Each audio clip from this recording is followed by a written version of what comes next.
Hello and welcome to another episode of the show. I am KP, your host, and I have been absent for 2 weeks as I've been on vacation or holiday. Vacation and or holiday.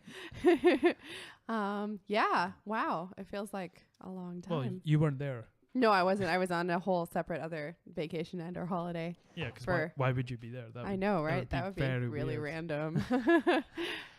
So yeah, and happy International Hugh Jackman Day. Oh, I was wondering what you were going to say there. Yes, Hugh Jackman. Happy birthday. Yep. He's 50. It doesn't look any age over, 20 probably at this point. Yeah, he doesn't even really look like a human person, but in like a good way, not like in a pickled way. I wonder if all the years of working out have just sort of reversed any aging. Or maybe he got so method about playing Wolverine. Ooh, cheers. That he actually doesn't age now. Yeah. Well, he is a method actor, I heard. Yeah. So he's just stopped aging. So he's just stopped aging in order to better understand the character of Wolverine. If Wolverine can do it, I can do it. Yes. Not me, the royal. Not you personally. The royal I, which is the royal Hugh Jackman, I guess. Yeah.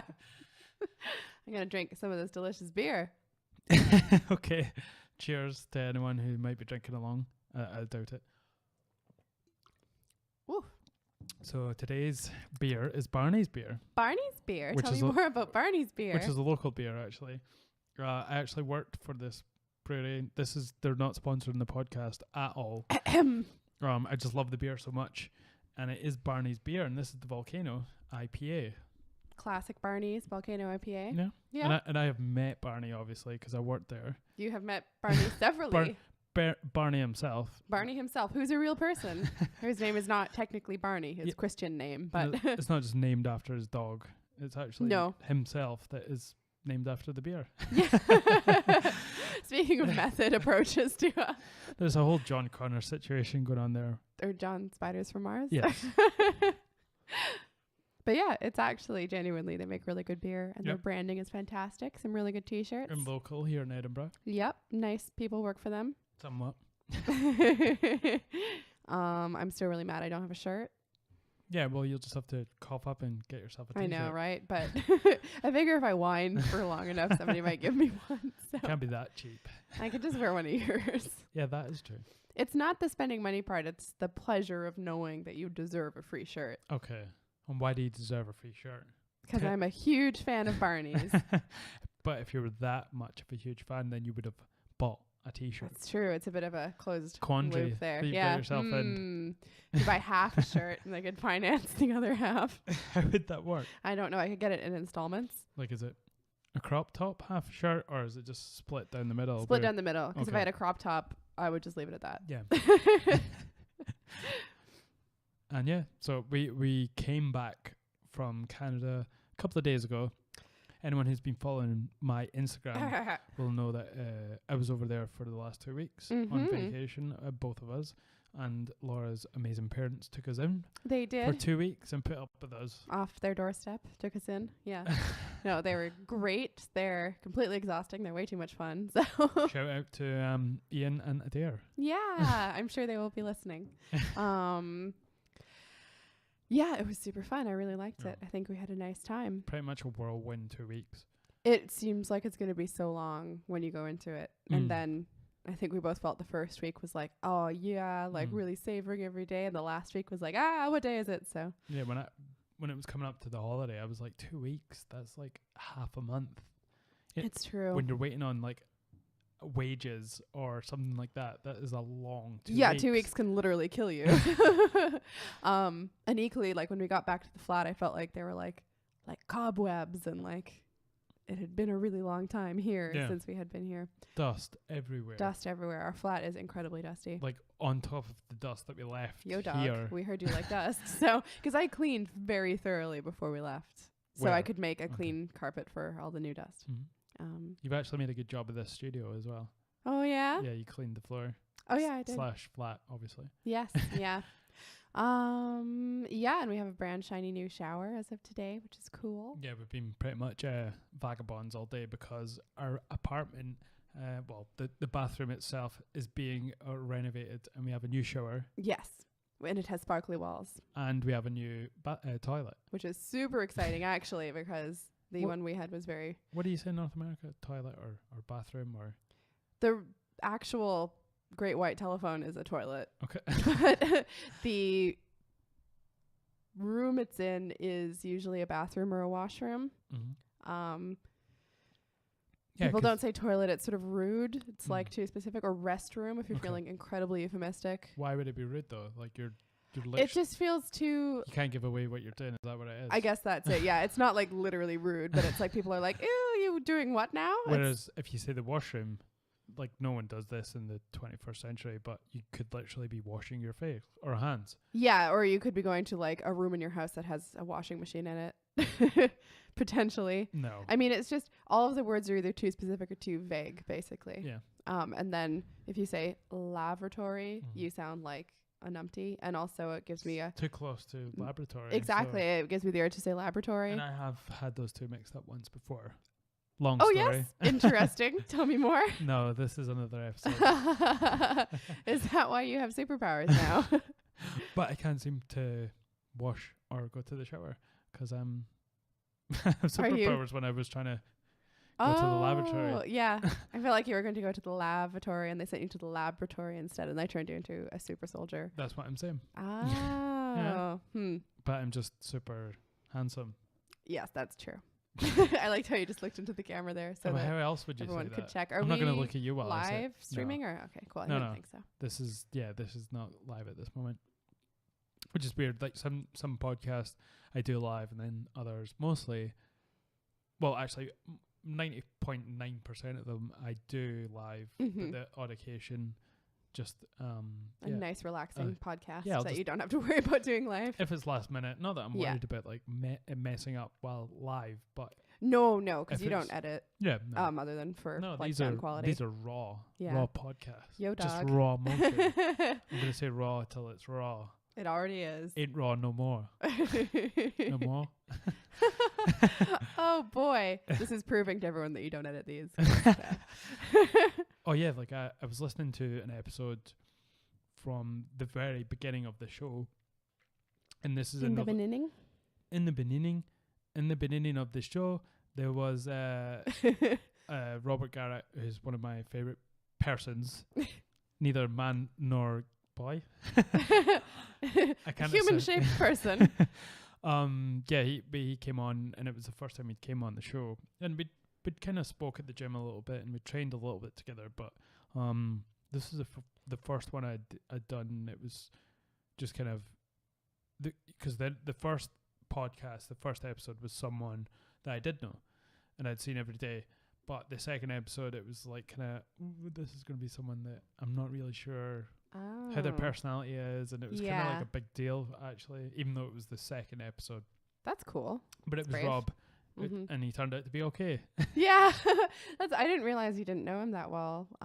At the first podcast, I did know him well, but we'd never like. You weren't like cousins. No, we never went out or anything together. Yeah, we just like you didn't date Rob. Trained date Rob. I'm prison Mike. Gotta love things that could be titles or like. What was the worst thing about prison Mike? The Dementors. So this is one thing that I think we both really enjoyed. Wait, I'm not proceeding from this conversation. I'm going to stick to the Rob thing. Okay, cool. Were you going to go into the office? Yes. Okay. Segue later. Segue office. I can read you before you even say anything. It helps if I say some stuff too. And that's what happens when you have a really nice friendship with someone who you also share a bedroom with. Yeah, it's one of those bedroom friends. Yeah. Like American college buds. No. We're not co-eds. We're co-people. Co-people. I like it. So the second episode, I went back and listened to it because yesterday or the day before was World Mental Health Day, which is increasingly becoming a bigger thing each year, I think, because we're starting to understand and it's becoming more talked about mental health. Just because what we see in celebrities and on TV and in the magazines, we're starting to understand it a bit better, and it's just sort of exponentially growing every year because I always see everyone talking about it. So under the guise of that, I went and listened to the first episode because Rob went to Ecuador and he did ayahuasca in the jungle because he was suffering really badly with depression, and this is something that he'd read and heard and listened to all the podcasts about, that this was something that really helps in treating it. And it was just interesting to go back and just hear the difference from the podcast then to now.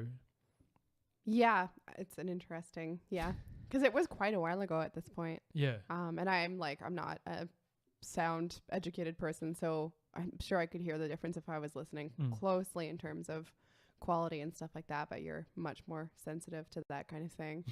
I did notice that it was so edited, and I kind of regret doing that because you can, if you've done audio engineering and you understand sound, you can just hear it in the recordings, and it wasn't me editing out words. It was mostly just like ums and pauses. Okay, I gotcha. And it just makes it sound totally strange, and I'm like, I can't do that now. But you grow, and I think that's cool. Like, it's good to see that it is different and that you are progressing. Hopefully the people that are listening know the difference, or might even just have started listening. They've only sort of heard it when it is in its sort of current format. But go back and listen to the older ones. It's quite interesting to hear the difference. Intriguing. And speaking of own podcasts, Laura started her own podcast a few weeks ago before we left. Just the night before we left. Yeah, everything kind of snowballed. I didn't want to do that.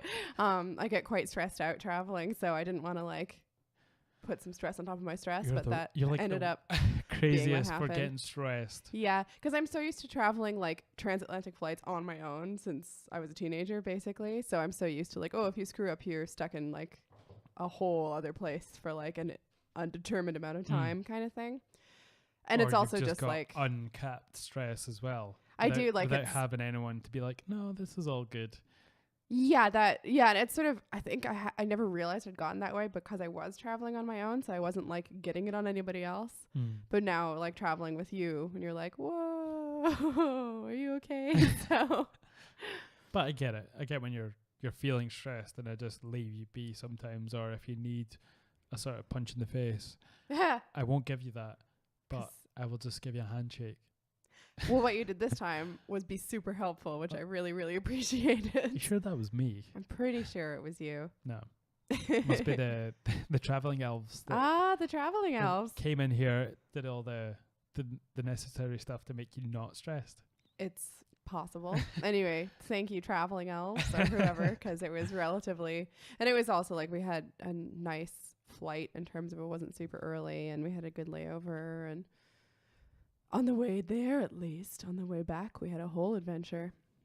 I like traveling, and I don't get stressed out from what's happening when we're traveling, or when I've traveled in the past. I take great joy in it, and it's sort of, I never really, I don't know what circumstance I would get overwhelmed in. Maybe if I'd been in somewhere in Asia where you don't really not get the culture, but it is quite alien to you, and you don't know, you can't just ask which direction's this, or which flight do I get to go and do this, because it's going to be rare someone's going to be just go over there in that plane and you're back wherever you're going. Or any country where you don't know if you're expected to pay bribes. Yeah, that's exactly. I think pay brides. Pay brides to go away and leave you alone. No. Or be your wife. It probably happened. Yeah. Pay bride. Pay bride. No, that's definitely still happening. That's all those Russian girls who want to date you on the internet. Slightly different. Depends if they want you for your visa. It's sort of like paying a bride.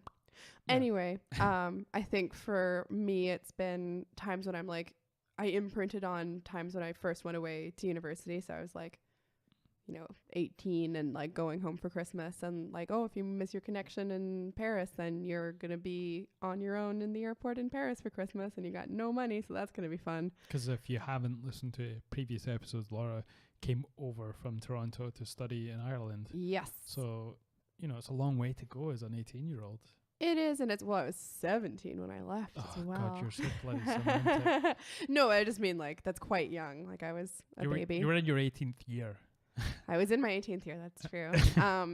And my first like solo long distance flight was to Australia on my own when I was 15. So that was like, keep it together, kid. Yeah. And that involved like transferring at LAX, and I got super lost, and it was a whole thing. And which way do you go for that when you go to Australia from Toronto? Toronto, you go west coast, and then it might depend where you go in Australia even. I don't know, but I think it's shorter that way. So yeah, I did Toronto, LA, Melbourne. Okay. Yeah. So you've been to LA? I have been to LA for like 3 hours.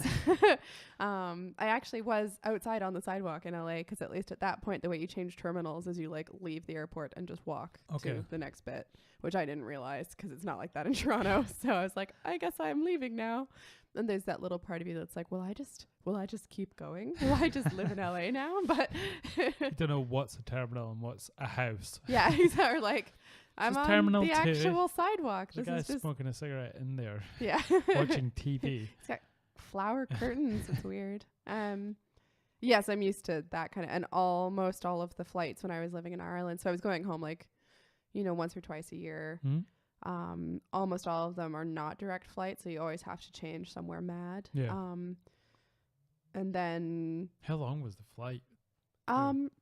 The worst ones were if I had to fly through like Frankfurt, because then it's like 8 hours or whatever just to get to Dublin. Like from Toronto to like Frankfurt, and then it's like a couple hours from Frankfurt then, and it was a pain. And Frankfurt is like a weird and terrible airport. It's mostly stairs, and they seem to move them. Terrible name as well. Frankfurter. Named after a sausage. And not even the best sausage. It's not like a Frankfurt. Or like flying through London, which is always awful because Heathrow's very, very busy and confusing. And the queues are always massive, and then the UK are really mean about immigration, which they still are, and that continued up until living here. Probably because most people who are immigrants to the UK don't know how to queue properly. So that's true. They love queues there. And British people just get really angry at them because you just get. I think it's probably institutionalized racism. No, it's because no one else knows how to queue properly. That's true. You actually have a bloody immigration queue. You got to stay in the line. Stay in the queue. You don't want like Chinese people looking behind your shoulders or trying to speak to someone. That did happen in Toronto, and that was funny. It was just like the startlement of like, who is standing on my heels? I've heard this before about Asian culture, specifically Chinese people, because there's so many people. There's like 1 billion Chinese whatevers in China. Sounds like a Katie Melua song.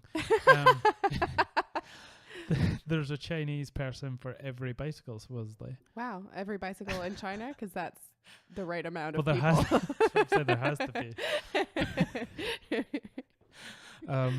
Yeah, so Chinese people and Asian people in general as well, although I'm generalizing about Chinese people, they just have no respect of your personal space. It's like, yeah, I would describe that as they have a really different sense of personal space, which is none. Westerners have a complete, like, it must be like a made up fairy tale story of what personal space is, because Asians just don't know what that is at all.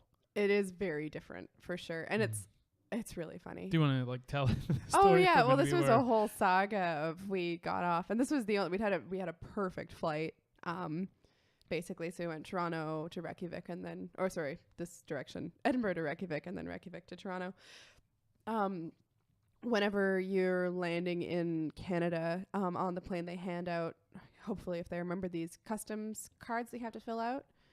And going into it, it's confusing if you're from Europe, because in Europe, they're obsessed with immigration. Where are you from? What are you doing here? In Canada, they're obsessed with what are you bringing in? They don't really care. Why do you think that is?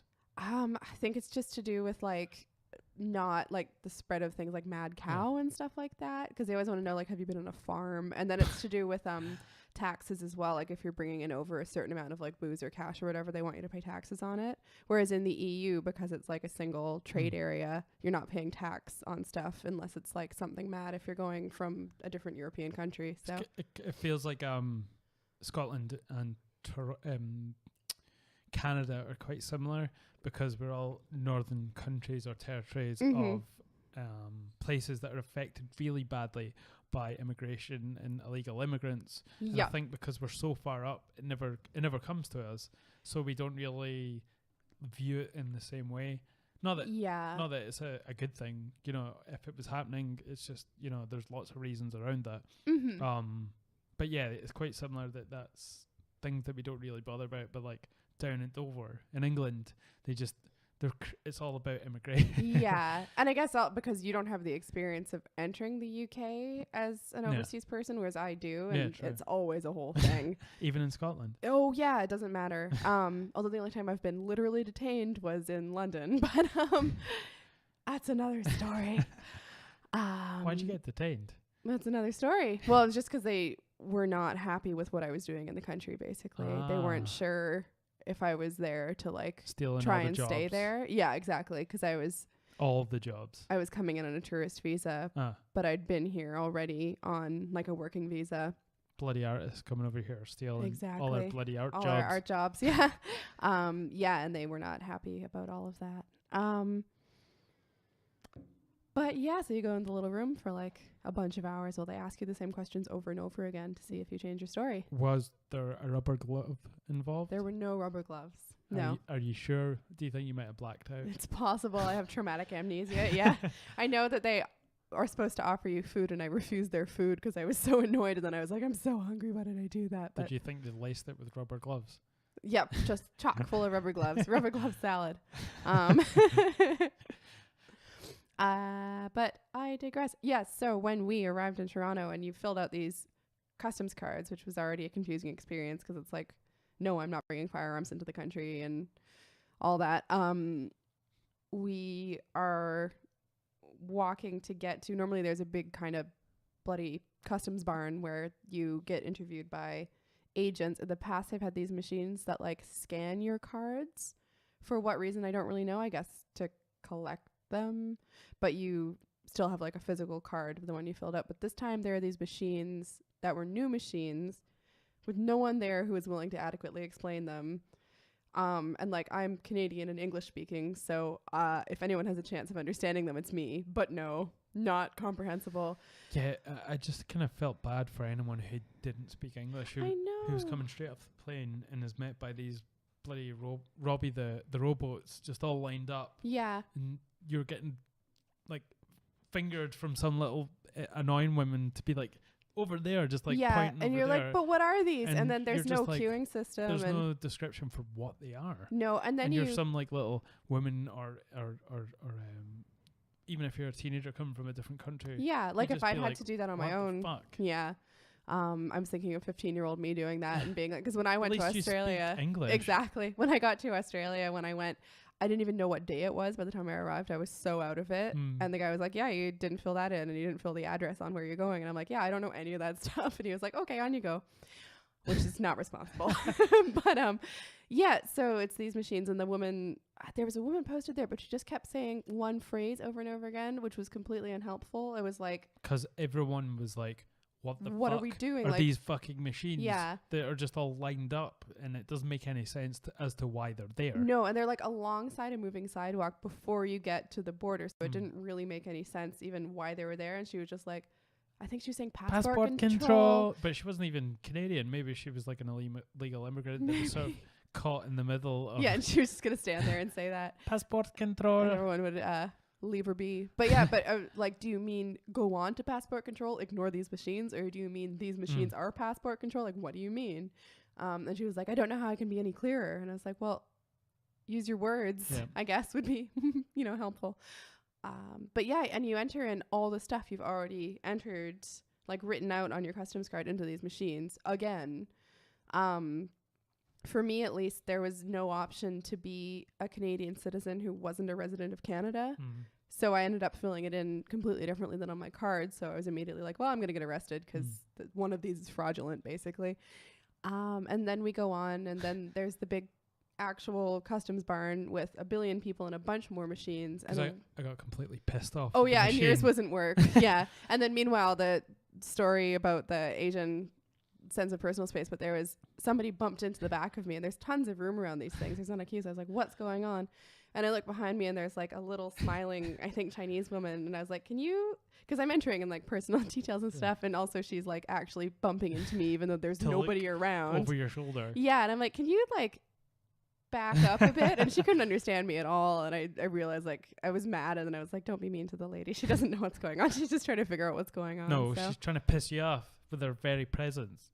No, she just seemed happy to be there. I don't know. She was very smiley, but I was like, you need to back up. Maybe she thought you were Asian too. You often think Asian people are me, so it's possible. You're like the most Asian white person I've ever met. Weird, pale skin, long dark hair, weird eyes. You got weird eyes. I don't trust people with blue eyes. It's like you can see into your own heads. Can't see very far. True. Can't drive. True. Because you don't have a license. That's also Not true. Because you're terrible at driving. But we don't know that. I might be. Yeah. I certainly was the first time I tried.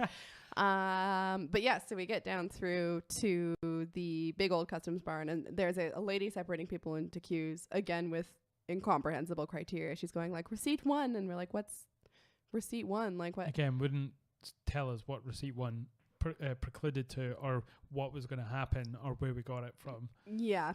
And, you know, and meanwhile you were like, I'm not doing this, basically. And I was like, well, you're going to get arrested. I'm going to get arrested. Everybody's going to get arrested. It's going to be great. And we finally found another machine for you, and it decided it liked you that time, even though before it said you'd already scanned your passport or something, and it wouldn't let you. Which I hadn't. No, which you hadn't, unless somebody I literally just rocked up to this machine. Yeah. And it's like, oh, your passport's already scanned. It's like, someone using my passport. Have I got the wrong passport? Am I some fat black guy now? Are you not? And we get through, and we finally get to one of the kind of armed, vaguely menacing dudes who's corralling people into yet more queues. Again, don't know why, don't know what's going to happen.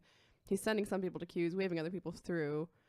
I'm behind you in the queue, and he sees you and your British passport, and he says, like, what are you doing in Canada? And you're like, oh, I'm here visiting my girlfriend's family. And he was like, oh, yeah, where's your girlfriend? And I'm like, waving behind you, and you're gesturing, and he's like, oh, are you Canadian? And I'm like, yep. And he looks at my passport. I don't think he even opened it. I think he just looked at the front of it. Yeah.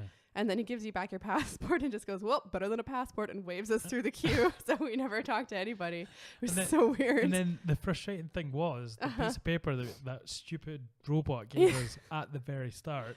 We walk up to the customs guys or whatever, the two guys on the computers, and they just took the paper off us, scrunched it up, and threw it in the bin. And then they let us keep our handwritten ones, and they're like, yeah, you can just throw those out. And we're like, you won't even give us a bin to throw out our stupid things in? I think it's probably like a video game for immigrants. You know, if you get past certain levels, then you deserve to get in the fucking country. Yeah, that's got to be it. Like, if you don't actually Hulk out and like headbutt somebody, then you've earned the right to stay in Canada. They're just finding out if you're chill. That's what's going on. They're finding out if you're chill. No.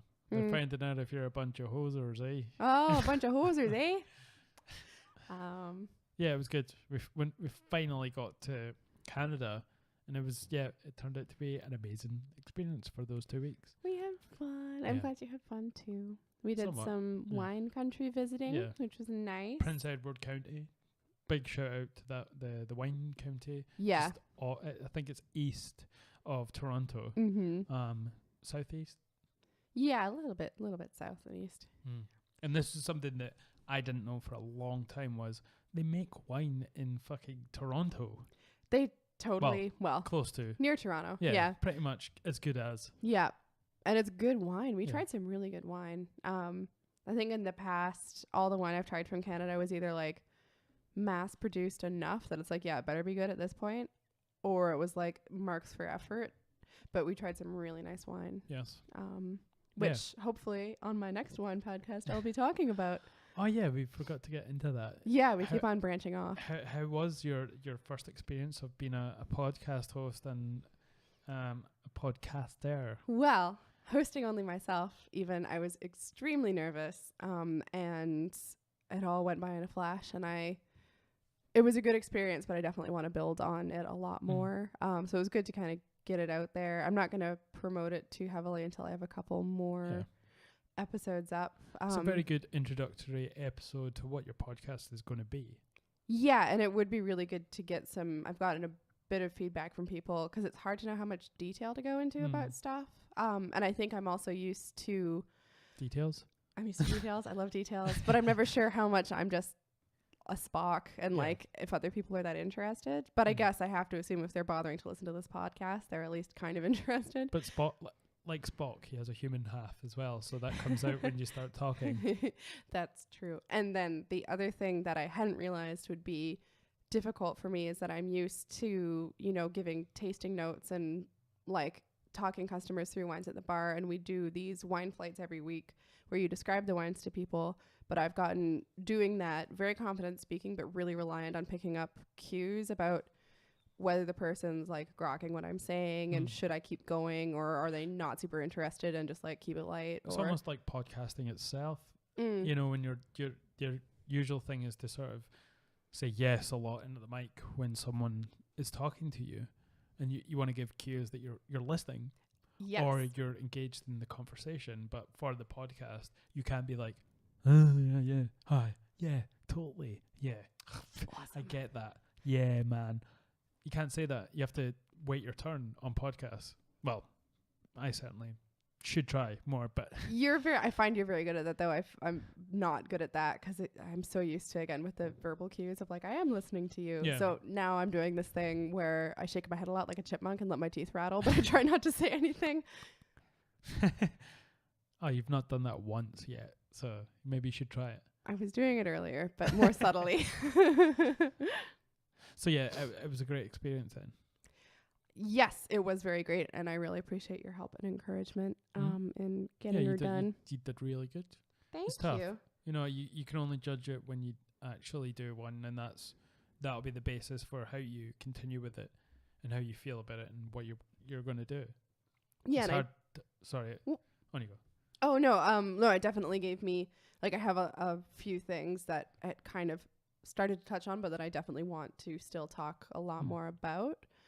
And then it would be great to get some different people on as well. Just trying to figure out kind of what my niche is, because there's wine for sure. But like there are a couple really good wine podcasts out there. And it's just figuring out Buckfast for sure. Yes. A fine and very good for you beverage made by holy people, bound to be good for you. Well, their feet. Their feet? It's made by their feet. It is made by their feet. It may not be made by I doubt a human touches a Buckfast at this point, no, other than the drinking end. Franciscan monks squish it with their I'm sure they're toes. Still using their big hairy toes. They do still make a lot of wine that way, but I don't think they make Buckfast that way because I think you'd absorb it through your feet and it would kill you. Would you not get like warts on your feet from squishing grapes all day? I don't think so. It would be good for you. Imagine having your feet in grape juice all day. It might be great for you. Oh. It might have all sorts of lovely phenols and antioxidants in it. Why I got you back on the podcast, and it was because of your terrible puns. I didn't actually intend that to be a pun. It was a low-hanging fruit. Oh my god! You're a little low-hanging fruit. If you think Laura's puns are great, then do not say anything. The silence is overwhelming. Cheers. So yeah, it went really well, and I think you got some great feedback from it as well, didn't you? I did get some, yeah, and I did get some feedback about the nervousness, which was apparent from people who know me well. Yeah. But I know that, so that's fine. Definitely want to expand on things more in future. A hell of a lot more as well. Yes. Yes, I did. Yeah, it's weird how when I have something prepared to say, that's what happens. Whereas if I'm winging it, I don't feel like I say that much. So I need to be less reliant on my notes as well. But I got so nervous that I just basically read the notes I had, and I was imagining I would sort of expand on them and like free ball it a bit more. But I didn't because I freaked out. But at the same time, a very good experience, and I enjoyed it a lot. So it's one of those things you learn when you do podcasting, is that your verbal tics that you have, and you try and iron them out from just doing it over time. I've certainly gotten rid of a few of them. I'm working on them. But your first episode was a lot of ums and likes. Definitely. Like. And yeah. Yeah. Yeah. Did you say hell yeah? I don't know. Did you say wine? Hell yeah. Wine? Hell yeah. Well, if I didn't, I should have. Sounds great. But you can check out Laura's podcast on SoundCloud, and it is called... I need to check. I forget. It is soundcloud.com/Winecraft podcast. You know what's going on. Thank you for knowing what's going on. Kind of Winecraft, like the game Minecraft. Yes. All one word, podcast, which is quite clever. I think it's quite catchy. Yeah. A name developed by my buddy Jazz, who has been on this podcast before, and I, because we used to hang out and do arts and crafts and drink wine. And so it was Winecraft, we called it. As opposed to witchcraft. Yes, which I also practice, but only in a non-organized way. Are you vegan free? I am vegan free. I think that's one of the most hilarious things I've heard. That was funny. I think, was it a waiter? We were in a restaurant, and instead of saying gluten, one of the dishes was gluten free. They accidentally said first it was vegan free. So I took that as that they don't have any vegans in their food. Yeah, which is great because I don't mind so much about eating animal byproducts, but I don't want to eat any ground up people, even vegans. Well, vegans but they wouldn't taste that great. I think it would probably be like rabbit starvation. You wouldn't get any nutrients from them. Don't have any fat in them. No, exactly. It'd be like eating daddy long legs. Which would also be sad. Because they're cute. You've probably done it a million times. Probably. You just don't know. What was that thing about you eat like 28 spiders in your life, but like you have to? So if you've only eaten 6 and you're dying, they all come at once. That's hilarious. They're just like waiting. We should test that tonight. Which one of us is dying? Well, you're 30 next week. Oh, I'm 30 and very soon now. Next week? Yes. You're not 30 next week. Oh, no, I'm not. Oh, my God. Well, I'm obviously elderly and baffled. I've managed to convince you that you're 30 next week. I'm 29 next week. Yeah, you were the same as last year and the year before. And what age are you? I'm visibly aging, and you've been 29 for the past 3 years. It's because I drink the blood of virgins, obviously. Why would you do that?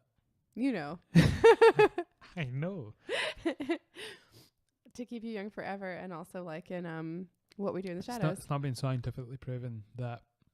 That's because the scientists all figured out that it does work, and they're not going to tell you because there aren't enough virgins to go around. If that were true, then we'd still have Stephen Bloody Hawking. Maybe he's too woke to drink human blood. Not a scientist. It's a science. Everything's a science. Would you say it's a science? Yes. Is a physicist someone who's a science? That totally came out the wrong way. No, I would not say that because that doesn't make sense. Are you a scientist if you are a theoretical physicist? Yeah, I think you are. So Neil deGrasse Tyson is a scientist. Yes.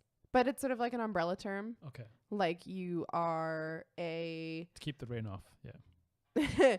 Keep the rain off you. If you... I'm trying to think of an equivalent.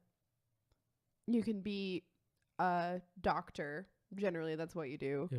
But you could be an orthopedic surgeon, and that's specifically what you do. That's your kind of specialty. You can be... you can have soul, but you're not a soldier. Yes. Especially if it's the one spelled S-O-L-E. You can have ham, but you're not hamster. Hamster. Well observed. Like that. Mm-hmm. I was waiting to shoehorn that in a podcast somewhere, and thanks for helping me with that. You're very welcome. Even though it doesn't relate at all. No, not really. I was going to say you've kind of set up a... Big old shoehorn. Big old shoehorn. Had to get it airlifted in. Yeah.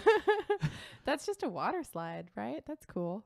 Yeah, that is true. Yeah. How very observant of you. Why, thank you. Slide. Slide. You're definitely... What's her name? From Marla? Fight Club, yeah. Or the penguin.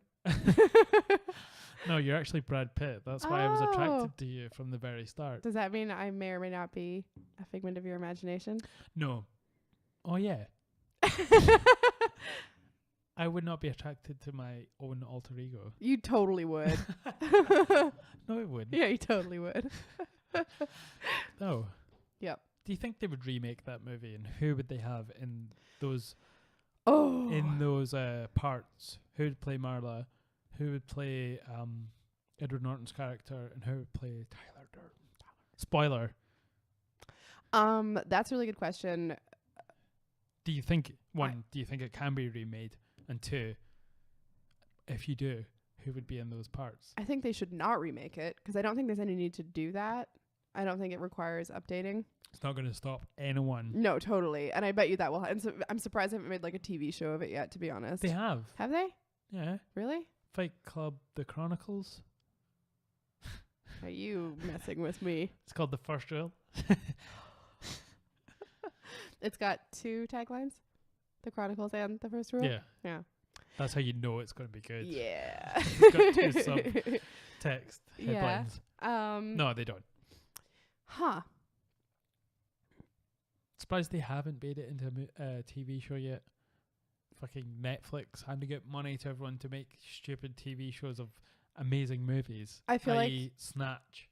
There's definitely going to be some sort of Netflix exec listening to this conversation like, why haven't we done this yet? Somehow I don't think so. No. I don't think there's any Netflix execs listening to this. Maybe it's like some specific, maybe not exec, but like Netflix intern whose job it is to like listen to random podcasts. Yeah. Hey, this is not a random podcast. It is if you're a Netflix intern. The IAMKPee podcast. It is. Found in all good available podcasting apps. And it's not random to me. Or it's real to me, goddammit. As far as casting, who would you cast as the first Sloane? As the witch? Mm-mm. What did you say? Who would you cast as the first Sloane? Oh, that would totally be at a witch. That's reasonable. Oh, that's hard. I love fantasy casting, but it always takes me a while to come up with stuff. How about for Tyler Durden and what's the other one? What's Edward Norton's character's name? Did we even find out?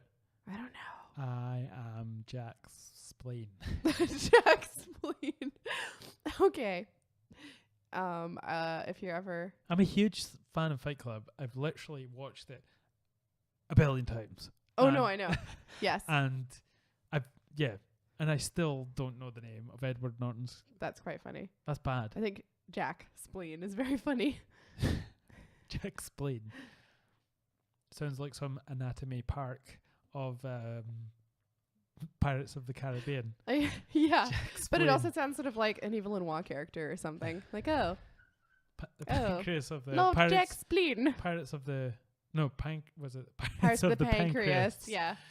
So yeah, who would you have as Tyler Durden? I'm trying to think of somebody who's quirky enough but also has like the masculinity. Because I'd say with like... doesn't exist anymore. No, because I'd say like with Ezra Miller, for instance, you have the quirk, but you don't have the like sheer masculinity. Throw a spanner in there. Idris Elba. Oh, heck yeah. That'd be cool. Everyone's fantasy choice for He's my fantasy choice for everything. He could play Marla. He could play me. He could play you. Cool. He already knows how to do K1 kickboxing. So yeah. No, he's my fantasy casting for everything. I don't even care if he acts. Like, he could be Bob, Bitch Tits Bob. That'd be amazing, actually. Because there'd be this weird ironic tension where he is a perfect physical, like... specimen. Yeah. But he'd be this, like, collapsing heap of a man. Well, that's how Bob arrived at his bitch tits, because he was bodybuilding and was on the testosterone. Oh, I forgot about that. Yeah. Yep. You do not know Fight Club like I know Fight Club. I certainly don't know bodybuilding and testosterone like you know Fight Club. Yeah. But I don't know Edward Norton's name. I'm gonna look it up. Cool. Yeah. You're gonna have to tell me who your picks are.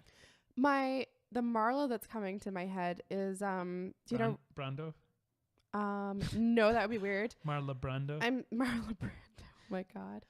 I'm thinking Rinko Kikuchi. She's very good at that kind of like manic, quirky but kind of scary vibe. Okay. Sounds like you're making it up. I am not making it up. Who's that? She's an actor, and she was in The Brothers Bloom. Okay. And she was in Babel. She's the girl in Babel, the like Asian girl who's Blasian. No, you've got Blazins in your ears. What were you saying that she's in? This what? girl, she's in Babel. She's yeah. I think she could do it. Okay. Because she's quite in The Brothers Bloom. She's like quite scary, but in a good way. Okay. As most women are to me. Oh really? I reject them.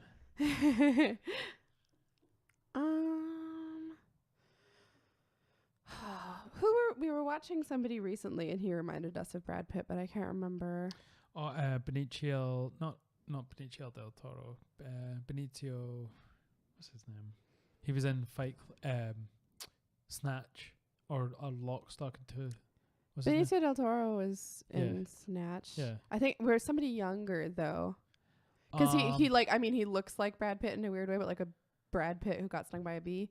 I thought, but it was somebody. I thought that's who it was when I seen Snatch. I thought, is it Snatch or Lock, Stock? Either of those movies, the one that has Benicio del Toro in. Yeah. I thought, I didn't know who he was at that point. Oh, okay. Yeah. I hadn't seen Fear and Loathing at that point. Right. So I genuinely thought it was Brad Pitt, but like you say, he'd been punched in the face a few times, and he's just like a puffy features. Brad. Yeah.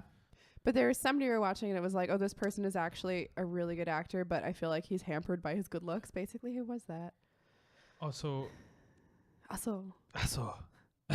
You asshole. Edward Norton's name in Fight Club is Tyler Durden.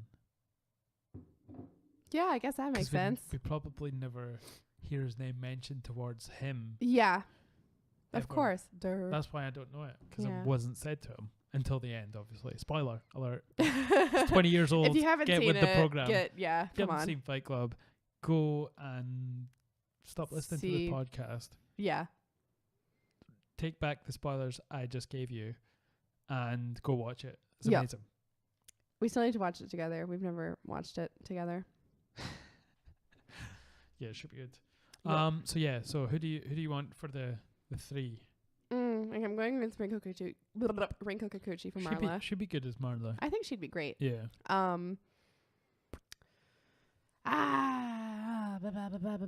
Who's like?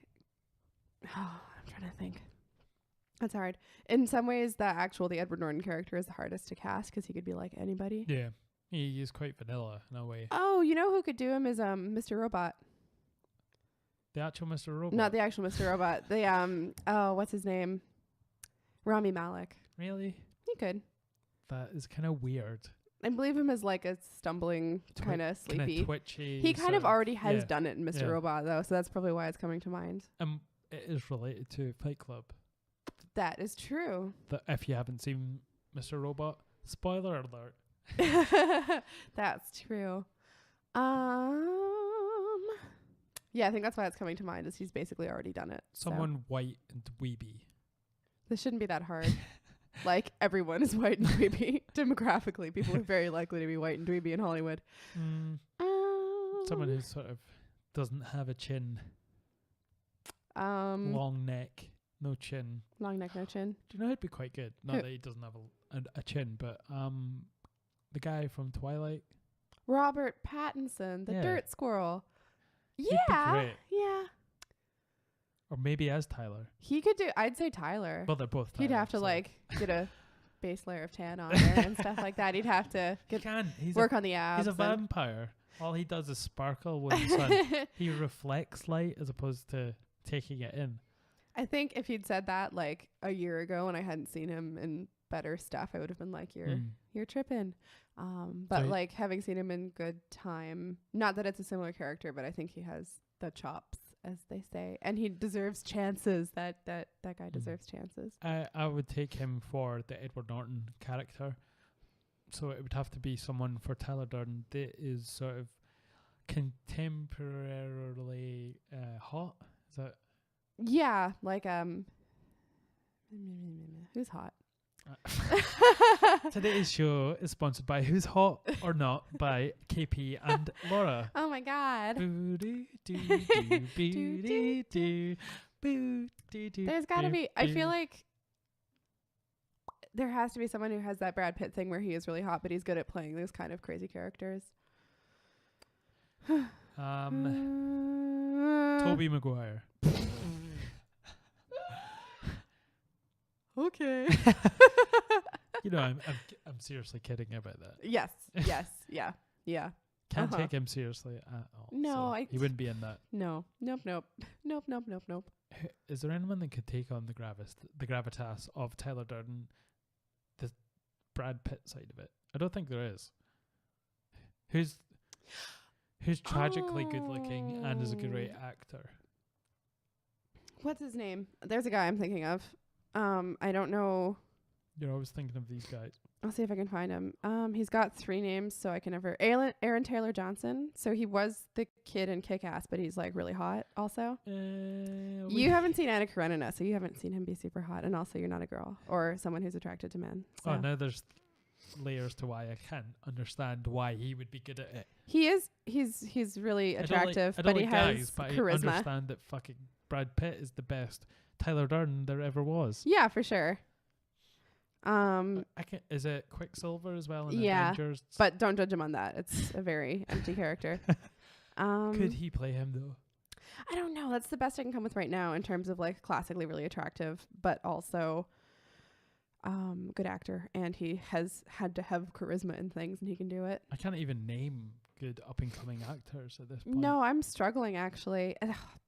I feel like there's one on the tip of my brain. Oh, wait a minute. Do you know who'd be good? Who? Tom from Spider-Man. Oh, he's like 9. He could be the Edward Norton part. He could. Still would be He's still weird. like 9. Still would be very weird. I just want to see him do more stuff because I liked him so much as Spider-Man. He's so good as Spider-Man. So good. Oh. So bringing it back to the Marvel Universe. Yes. And this pertains to Spider-Man. Went to see Venom today, the both of us, and we thoroughly enjoyed it. It was really fun. It was all over the place a little bit. Yeah. I can get why critically it hasn't done super well, but I really enjoyed it. This is interesting. There's so much. There's a huge chasm between the critics' reviews of this movie and the audience scores for like Rotten Tomatoes or Google users or Metacritic, I think is another one. So generally it's scoring in the 90s for users or people that have seen it who are just part of the crowd. Critics, did I just say that? Critics are scoring it.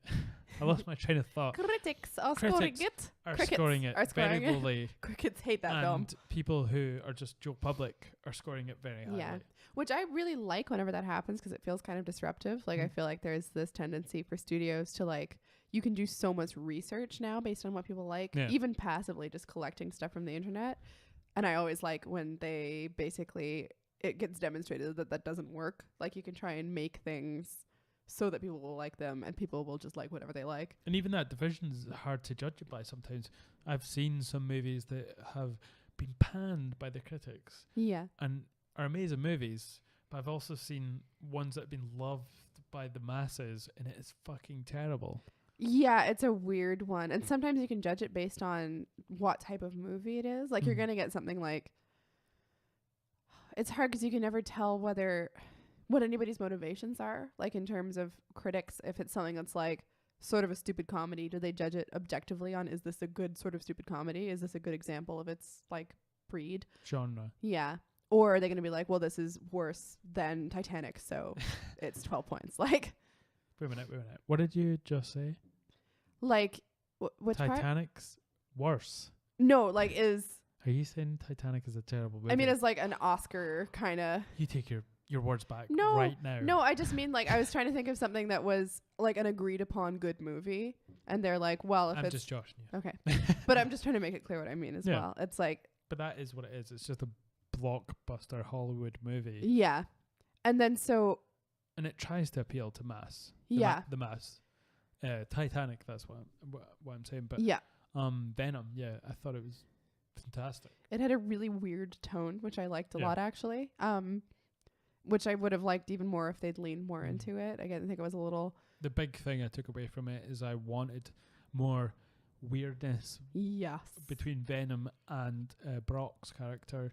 Mm-hmm. But Tom Hardy did a brilliant job of playing. He was great. Yeah. He did really well. And honestly, when we saw the trailers, I was like, oh, this is such a waste of Tom Hardy. I thought it was going to be terrible. Yeah, me too. Just the CGI alone kind of made me think, this might not be that great. Yeah.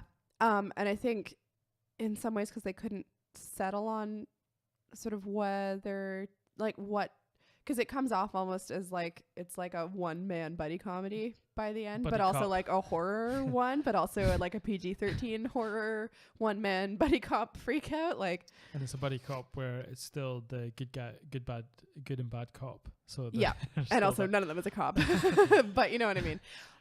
They bite people's heads off. Yes, they do that, which is cool. I like how they handle that. They do. I probably do.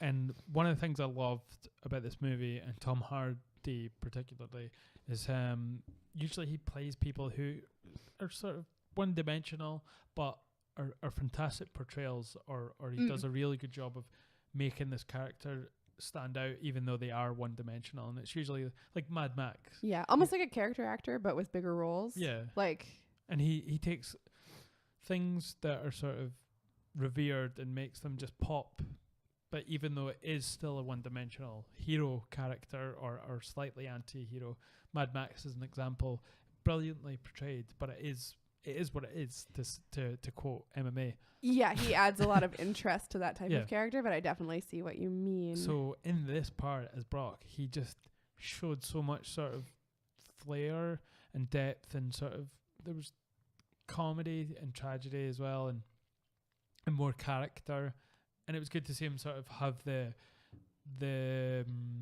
just the free run to make this character what it is. Yeah, and I loved the way he played it, like all his kind of like old-timey expressions. Like it was very like, it was really relatable in some ways. You relate to people who speak old-timey, is that what well, that's for sure, that's true. But I mean, just in terms of like, he just really came off as like an average dude. Yeah. And like he'd done this amazing investigative reporter stuff, but he was a fuck up, and you could like see all of that. It didn't feel kind of like a cliched thing. Like it felt like he inhabited that. What would you say 3 things that you thought were great about the movie? I love that, and again, I'm not as familiar with the character of Venom. I've just sort of seen him crop up in a couple like Spider-Man comics.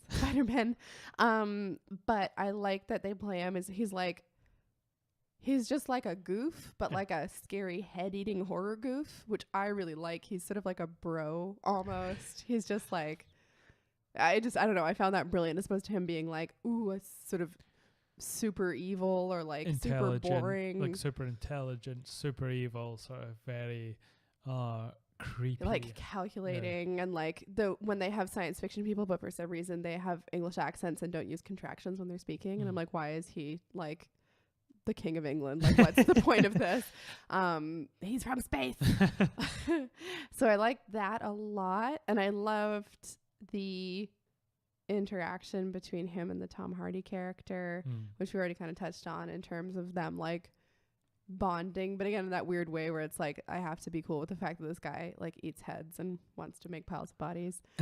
Spoiler. And I also really liked the Michelle Williams character. I thought she did a really good job. Of Dawson's Creek fame. Yes. If anyone is as old as me and knows exactly what that TV show is. She's an amazing actor. Yeah. Having seen her in a couple... Actor person. And she's had a hard time as well. But has she? Oh, well, she was Heath Ledger's partner. Cool. I can't remember if they're married or not. Yeah. No, I don't think but they were together when he died. Supposedly it was her drugs that he had taken. Ooh. Like to help him sleep. Not the real hardcore ones, but the ones like, that were helping him sleep. I think she gave... Oh, I didn't hear that, or I don't remember it anyway. But yeah, so she's always the sort of edge of tragedy, and then she's played she played Marilyn Monroe really well, and that must have been a pretty personal kind of performance in terms of Hollywood people dying from drug overdoses. Category. And Blue Valentine, obviously she was amazing. Perfect movie. I have like a lot of affection for her, and I was sort of like, this seems again like it's going to be a waste of her as an actor, and it's not like a scenery chewing role or anything, but I think she does a really good job of just sort of, it's interesting that she's sort of the main romantic interest in the film, but she spends most of it not being that, and she just kind of does her own thing. but not in a way that feels forced. It's not like, oh, we're making a feminist. Yeah, that seems to be like the feminism, or gets stuck in all of these movies where it's just so blatantly obvious, like, oh, you know, the image of the girl sisters doing it for themselves, rolling up her sleeve and just putting on a bandana and being a mechanic. No, it's not like that. It just feels sort of normal and sort of not exaggerated. She's just a person being her best self. And I really that she wasn't like, and they didn't do that stupid thing where it's like, oh, she's in danger and he has to save her. But they also didn't do that thing where it's like, we need to make a strong female character, so we'll make her basically a dude, which is stupid. I hate that. She did save him. Yeah, she did, but they don't make a big deal about it. It wasn't herself. Like, she was, if you haven't watched it, don't listen for this sentence. She is in the symbiote suit and the symbiote helps Brock. It's not her that's the sort of the strong hero in this instance, you know, or overhyped sort of. And she was the one who listened to basically both of them, or him interpreting for the symbiote, and understood about sound as well. So she was the one who was able to bail him out of a couple situations just based on like listening and remembering and observing stuff. Who's been bailed out from who in a symbiotic relationship? Ooh, that's a good question. Philosophy. Well, that was good. Hungry. Hungry. We are Venom. I like that. Thanks. This just stems from, it's an alteration of my Batman accent. Also, my other oh my god. It's Batman. My very favorite line in that movie was, I have a parasite. It's like, it just explains everything. Anyway, don't want to give anything away to is there anything that you would sort of fix or thought that they could have done better in that movie? Strong yes on when the symbiote decides he actually wants to like help Eddie and like not destroy Earth, and you're not taking on enough of a journey to justify that, really. I think so. They need to make it clearer. Is he doing it because he's a good guy and he thinks humans are cool, or is he doing it because he's a fuck up on planet symbiote and he wants to chill on Earth? Like, they kind of touch on both those things, but it's like he suddenly changes his mind. And if it is a snap decision, they need to make that clear, but you don't get the development for that to make that much sense. So you're like, oh, okay, I guess we need this for the plot. That was the one big weak spot, I thought. Yeah, it was such a quick turnaround in how you how he perceived humanity. And there was no sort of lead up or any reason, you know, there was no nexus point of like, oh, that's where he became sort of part of humanity, I guess. And I don't want like a Fifth Element thing where he's like, oh, I realized love is good or whatever. I need it to be like, why do you want to be here, or why do you not want to go there, or a bit of both, but not just like, oh, Eddie, you're cool actually. Because they didn't have enough at that point to justify that to me. Marks out of 10 for this movie. Ooh. What are you gonna give it? For me, I'll let you sort of think on it. I'd give it a strong 8.5 out of 10. I'd give it like a 7.5, I think. You're so cynical. It was a bit messy. A bit messy, basically. And they left me wanting more in terms of the weirdness, which is good, because that you don't want to be like too much. But I wish they'd been a bit bolder with that, I think. And like you're saying, if it's not as perfect as you would like to be, that means there's so much more room to sort of improve in the sequel, which is inevitable. Because we're going to get carnage. And it does make me like, it makes me want a sequel now. Like, I want to see more of that character, and I want to see more of their interactions and all of that. So that's a good thing, actually. Well, you're lucky, because behind door number 2 is the sequel to Venom, and it has Woody Harrelson in it, apparently, which is awesome. Sign me up. I know, like, he kind of weird in that red wig though. Spoiler, that's freaky. Spoiler. He looks like absolutely terrifying. He looks like ginger Ronald McDonald. Yeah, he looks like a super dissipated Ronald McDonald. Maybe that's how they based his character over. Maybe Ronald McDonald is like weird, obviously. Oh, he's obviously weird. But yeah, all round I would give it an 8.5. Sweet. To me, when you get up to the later sort of the later part of the movie, it starts to get like a little bit more messy.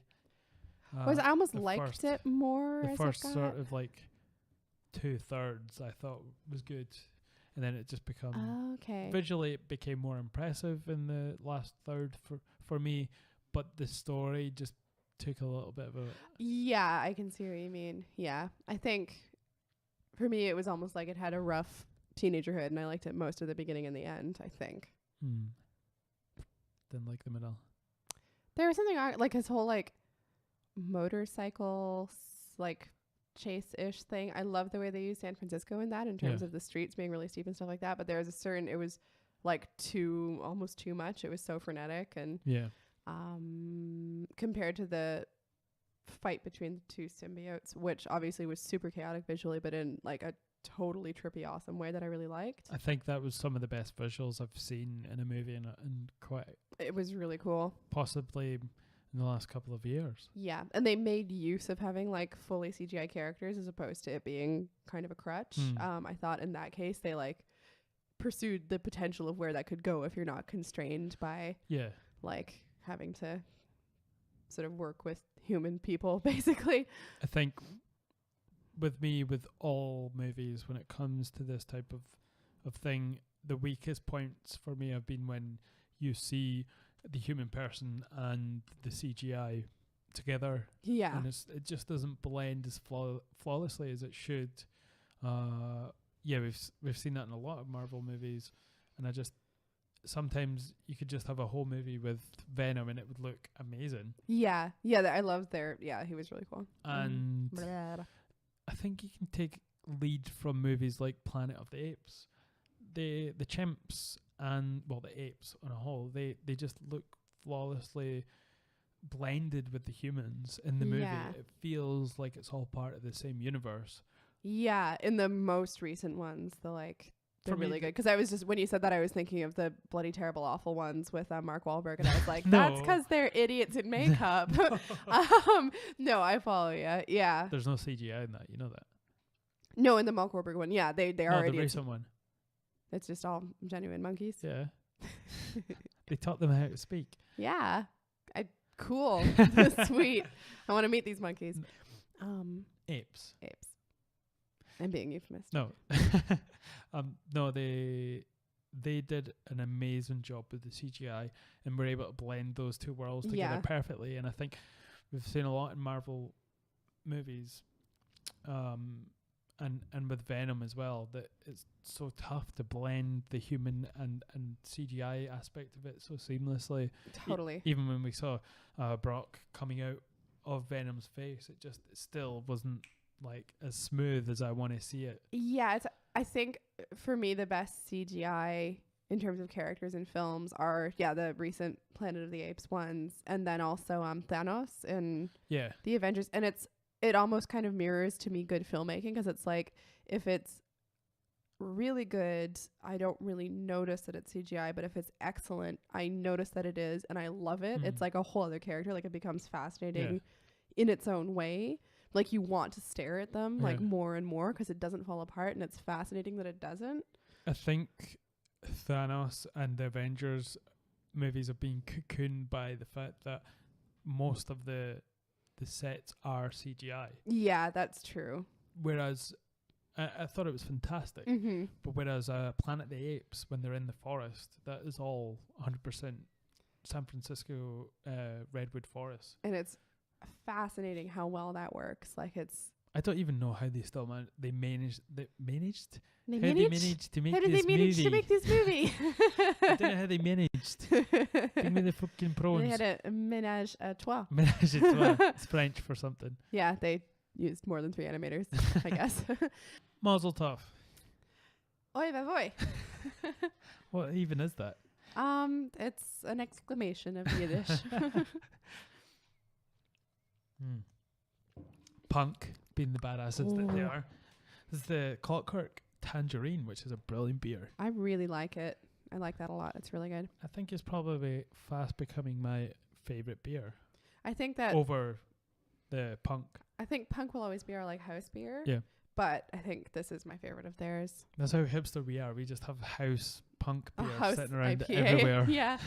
Couple of punks We wish. with nowhere to go. Yes, but we've seen some pretty good TV and movies pretty recently as well. We have. Yeah, Maniac been. I am loving Maniac. And if anyone doesn't know what I'm talking about, it's the best TV show on Netflix. Probably on TV, probably on the fucking moon, and the whole of the whole of the world and the universe. It's amazing. And we cannot actually probably give you any spoilers because I don't think either of us have a clue what's going on yet. Well, we are currently on episode 4, is it? Yes. Yeah, we just finished episode 4. Yeah, and I have no clue. I don't really know. I have ideas, but I don't have. And it's not like the kind of thing where they're keeping you guessing. It's just like not your average bear. Yeah, so. They're just telling you the story, but you can't take anything from it. No. There's nothing to grab onto at this point. It's all just sinewy, muscly, lean tissue at this point. There's no fat. But it's also like a dream. Like it's like, where are things coming from, and is it connected to something or is it not? And it's not like they're trying to make you solve it. They're just like letting you see it. Yeah, they're kind of letting it.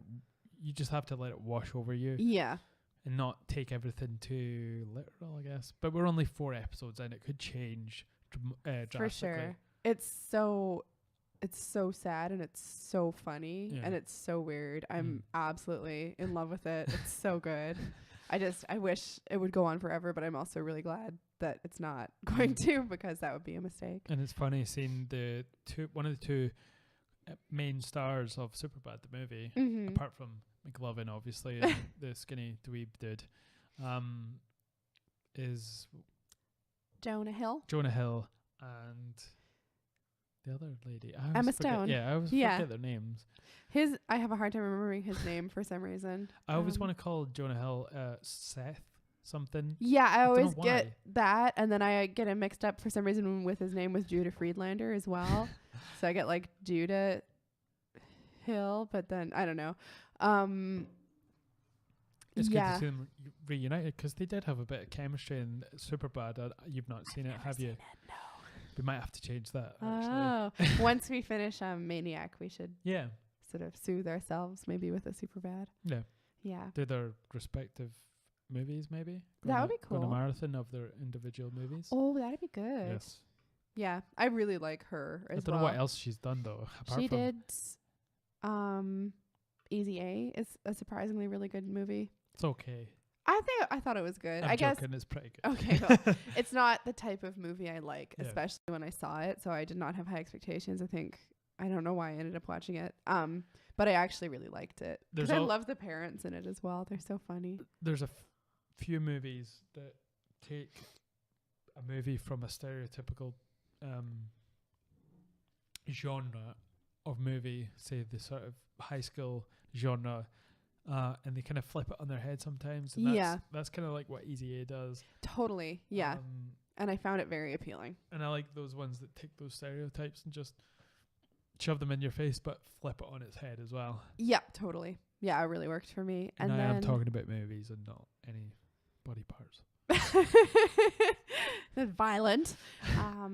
We haven't seen, unless you've secretly watched it for some mad reason, La La Land, which she's in. Oh, yeah, with her and Ryan Gosling. Yeah, which I love both of them, but I'm not a huge fan of musicals, with the exception of 3 musicals, which are Jesus Christ Superstar, Cats, and Camelot. And the one Hugh Jackoff is in. What one he in? The big show with the... Oh, Les Miserables? Yeah. No. Is he in that?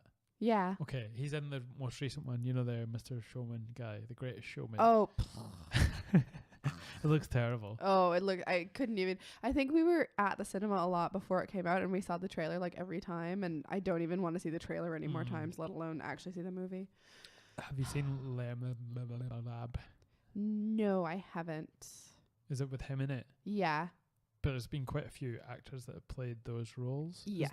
There have been a lot of, other than having like a million-year stage run, but a few different film productions of it, I guess, as well. I've never seen any of them, to be honest. Is it a book?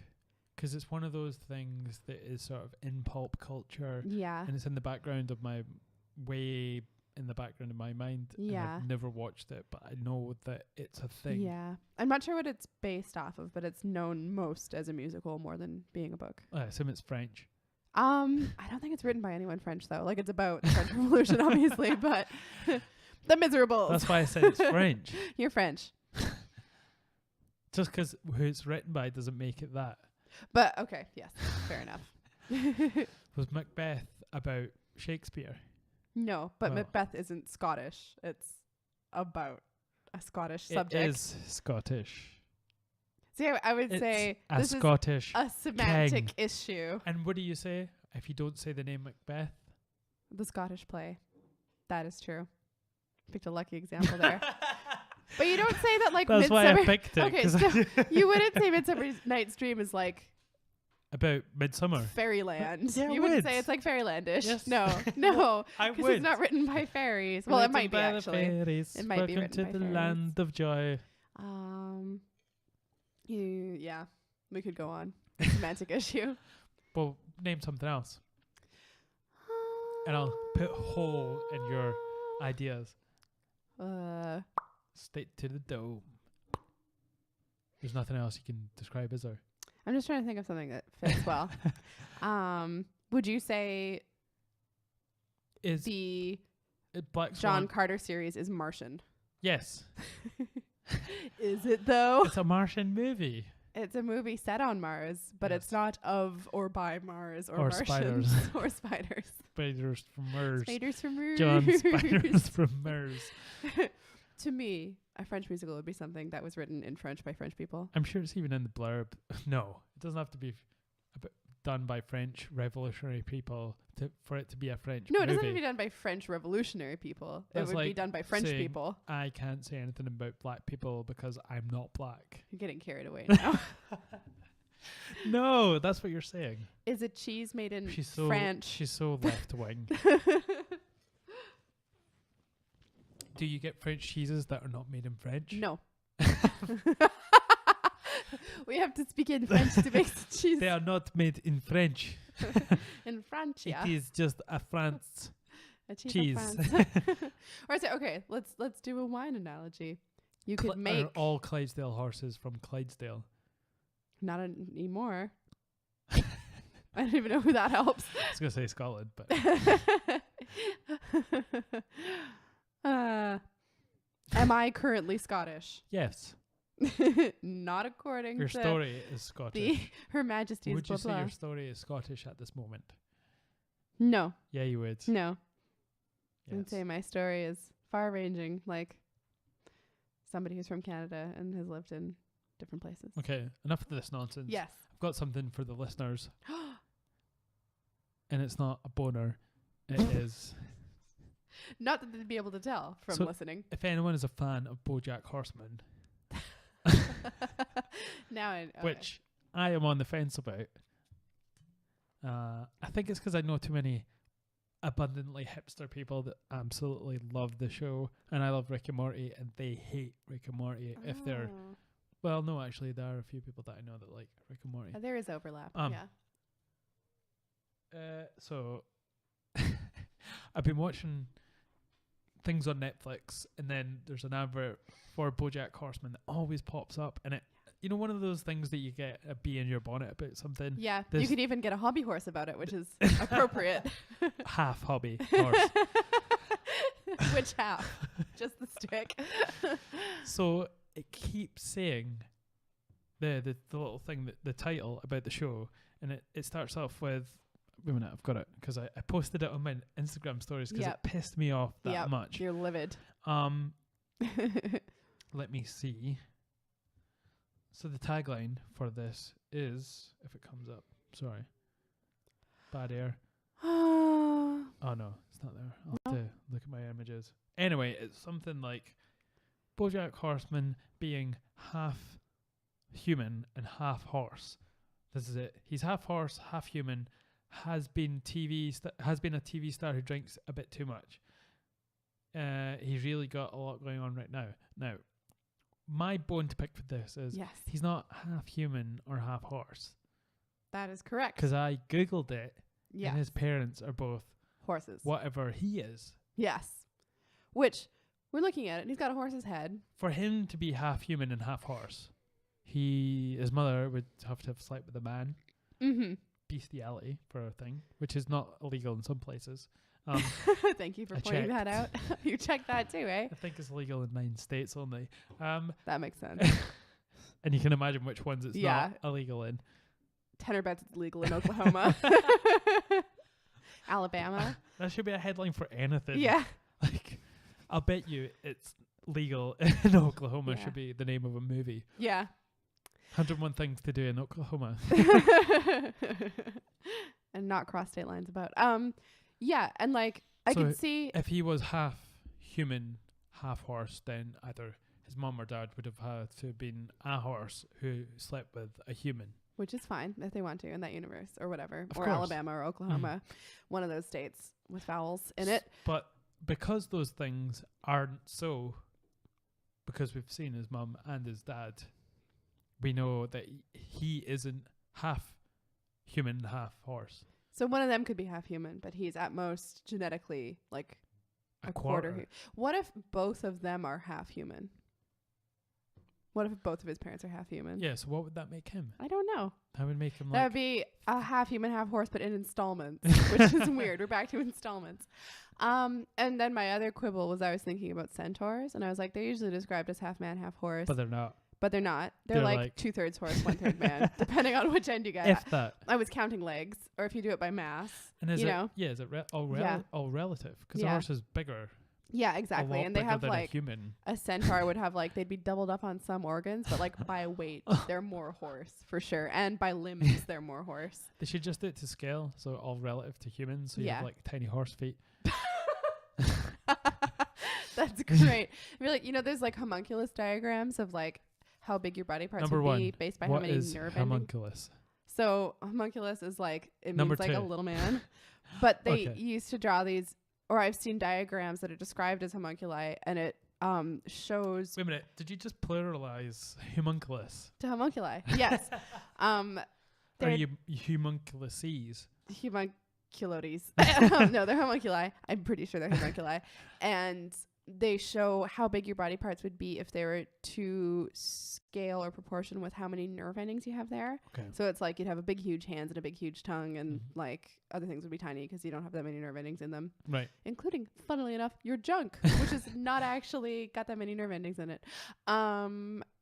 But your junk isn't even to scale to yourself half the time. You know what I'm saying? It's so weird. Nature's so weird. Nature is weird. But anyway, so they could do it like that with centaurs. But the other thing is that we were looking at BoJack Horseman, and admittedly not in detail, and admittedly fully clothed. But so he's got a horse head. He's like upright. I think has he got a tail? I don't know. But he's got human hands, but they're made of horse, like they're horse colored. Yeah, they're horse colored. Yeah. So and so does like every other, like so does like the cat girl. Like it just seems to be normal. But there are humans in it as well who are like fully human shaped and colored. Animals that were anthropomorphized. Yeah. So maybe this is just a universe where animals are sort of upright. Yeah. Which I find actually much easier to accept than him being half human, half horse, because he's not. If anyone's listening and they're huge fans and you know why this is the title of this show on Netflix, like, is it just a mistake, which I think it is? Yeah, is it Netflix being lazy? Or is there some reason to why he is half human and half horse? Because I feel like also as a show, it might be self-referential enough to have pointed this out at some point in the show. You know how when shows like point out their own weaknesses to make fun of themselves, which I really like. Too lazy to go and watch any of them, and I'm too lazy to look on the internet. So please get in touch if you know, or if you have a theory as to why he's half human and half horse. Turns out this whole podcast is a pretext for KP getting people to Google things for him because he cannot be arsed. And another thing, what does it mean when you pee red? A couple things. Potentially. I'm asking for a friend who's also named Darren. That's weird. And is 31. Does he eat a lot of beetroot? Is he descended from a major European royal house? Porphyria. A major European royal house. What are you talking about? Genetically transmitted porphyria, which apparently afflicts several royal families because of inbreeding. Yay. You probably know more about old-timey STDs than most people do. Is that right? That's not an STD, though. It's all the same. I mean, it is basically because you give it to your kid by having a kid, but which I guess humans are an STD, essentially. And so is AIDS. Yes. By that definition. It totally is, though, isn't it? Is it an Is STD? Yeah. It totally is. You can get it other ways. I'm not leaving this to the general public. You can get it. I'm going to. I know. Other ways. I'm going to answer this in a winner. Do you think? Oh, wait a minute. That's weird. Do you think AIDS is an STD? I think it can be an STD. Google's going to hate me. There's just going to be a big fist that's going to come out and punch you from your phone. Oh, one of the first things that come up is STD and STI. Yes. Oh, that's the other thing is, like, I think we're not allowed to say STD anymore because it's pejorative. So you have to say STI because it's less mean to say someone's infected than that someone's diseased. So HIV is the STD. Oh, right. Of course. AIDS is not. Yeah. Semantic. We're just, I know. And you can also get HIV by like getting a tattoo somewhere really dodgy. You don't actually have to have sex to get it. And the first thing that comes up when I Googled it is, how do people get AIDS? Kidshealth.com. It's well, because it can be transmitted at birth as well. Not that fetuses are Googling it, but you know. I feel like this was written by the cool pastor in like the group, because it's like you get, was it HIV spreads with infected blood, semen, or in parentheses, cum. For vaginal fluids. Anybody who knows the word cum knows the word semen. That's awful. That's so funny. Like a cool hip pastor that's like, so funny. Jesus, my homeboy. Oh my God. That's Jesus like is my friend. super off-putting. That's really weird. That's so funny. I know. That's great. Cum. This is also reminding me of the thing we looked up about raccoons where we found an answer that was definitely written by a raccoon. How did we even get to this? We were trying to figure out if raccoons hibernate. And we Googled it, and the first hit that came up was, I think, an answer on Quora, which should have warned us. And anyone who's listened to Laura and I's multiple podcasts together will know that I, especially, am super obsessed with trash pandas.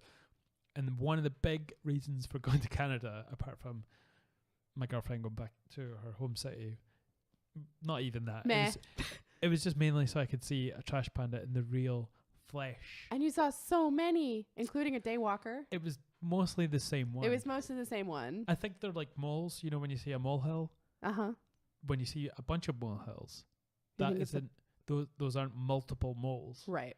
Quick fact: moles have like a large domain, so that is made by one. They're industrious. Mole. If it's your garden and a bunch of molehills, that is just one mole. That mole. That's cool. Mole. So yeah, trash pandas. Yeah, so we saw at least two, because we saw the daytime one, and then we saw the one that lived on our roof until we loved it too much and it left us. It's like Lemmy. My dad's been trying to get rid of this thing for like weeks, putting up chicken wire, and it just mashes it all down and makes a bed out of it and stuff. And basically, so the area that it's been housing itself in is a chimney stack. And then there's a bit of space in between the chimney stack and the house when it goes up to the third floor. Yeah. Okay. They're very posh, and Toronto, they have 3 floors. We got big houses. Tall houses at least. Didn't say how thin it was. No. This thing had like nested itself up there. Mm-hmm. Nice little cozy spot behind the chimney. But there's a window that looks right out onto it. So my dad was like, probably the first or second day we were there, he's like, you guys want to see a raccoon? And he went up and looked out the window, and we could see his fat little butt. He was sleeping behind the chimney. But we kept checking to see if he was there. And like every time we checked to see if he was there. And he'd be like, leave me alone. Because the time we would check it was when we were up. And, yeah. And trash pandas are nocturnal. Exactly. And for you kids out there, that means it would like to sleep with you on your first night of marriage. Yes, the prima nocturnal bandit. But we kept looking when it was sleeping, so we kept disturbing it. And then finally, I think the last time we saw the last straw for this poor little guy. And Darren had gone up to look at it first thing in the morning and had woken it up, and it had like, will you describe it? It was one of the funniest things I've ever seen, personally. Probably one of those things you'd have to be there. But I open the window, there's the grating in between us, like, what is it, the mesh? Screen, yeah. We don't have those in the UK. Because you guys are insane and you need to be able to open your windows without flies getting in, obviously, but they haven't invented it in the UK for some reason. There's no screens that are small enough for midgies. You know how many big fat buzzy flies we get here in the summer in the flat? Big it's ones. so annoying. Big ones. Midgies. No, big ones. Big flies. Big fat flies. Yeah, that you can keep them out, but midgies just get Oh pissed. yeah, no, for sure. But like, so I have my head pressed against this screen, trying to look around the corner, and all I can see is this bleary-eyed trash panda. Looked like he'd been on the trash sauce the night before. Definitely. And he's just like, oh, I'm gonna have to move. So he goes across the roof, and he's like clambering up for dear life because the sun's agitating his little trash panda eyes. And he's all sleepy and scrunched up, and he can't climb. And he's like, ugh. And he looked like a human person trying to walk across the roof. Yeah, just it wasn't like he was agile. A bleary, terrible person. Like, ugh. And so we never that was the saw him last again. of him again. We saw somebody in the backyard, but we didn't see him sleeping back up there. He was probably eaten by a squirrel. Probably. So many squirrels. Yeah. But to rewind, we found this answer on Quora about the question was, do raccoons hibernate in winter? Like, what do they do? And this is definitely written by a raccoon. So all I have in the screen cap is it's mammal that lives in many places. One word, usually forest, parks, or suburbs. It is very clever and can be very sneaky too. It eats many things from fruit to fish to garbage. Although it can be annoying to have to keep up writing the trash can every day, you shouldn't harm them. They're important to the circle of life in their own way. That doesn't mean don't try to stop them. Just don't hurt them. They're just trying to survive. A raccoon is a black-faced mammal. A raccoon is a black-faced mammal. A raccoon is a black-faced mammal. A raccoon is a black-faced mammal. I can just see him at the typewriter like, oh, work and no play makes a trash panda raccoon a black-faced mammal. And they've also spelled most of that wrong. It's like just mashing the keys. Including raccoon, actually. Raccoon. Well, that wasn't their native name. No, it's true. That was their white man name. We've bastardized it as their slave name. Yeah. Which is probably a super offensive thing for me to say. I'm sorry. But anyway. And you also saw a bear. You saw your first wild little bear at the he was cottage. pretty gay as well. Well, he thought you were pretty gay. I thought he was a top as well, but terrible. I'm so glad you haven't been warming that joke up on me for weeks. I've been trying to slip it in there. Hey. But yeah, we saw a little black bear bimbling around. That is so racist, Laura. They're coloured bears. They all are, though. Why would you just assume his colour? Why would you assume he's ashamed of his color? Oh, he's not. No, he's not. No. So yeah, we saw a black bear. Yeah.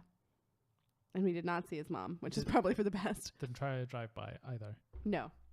Now. Now. Yeah, it was. I've never seen a bear in person.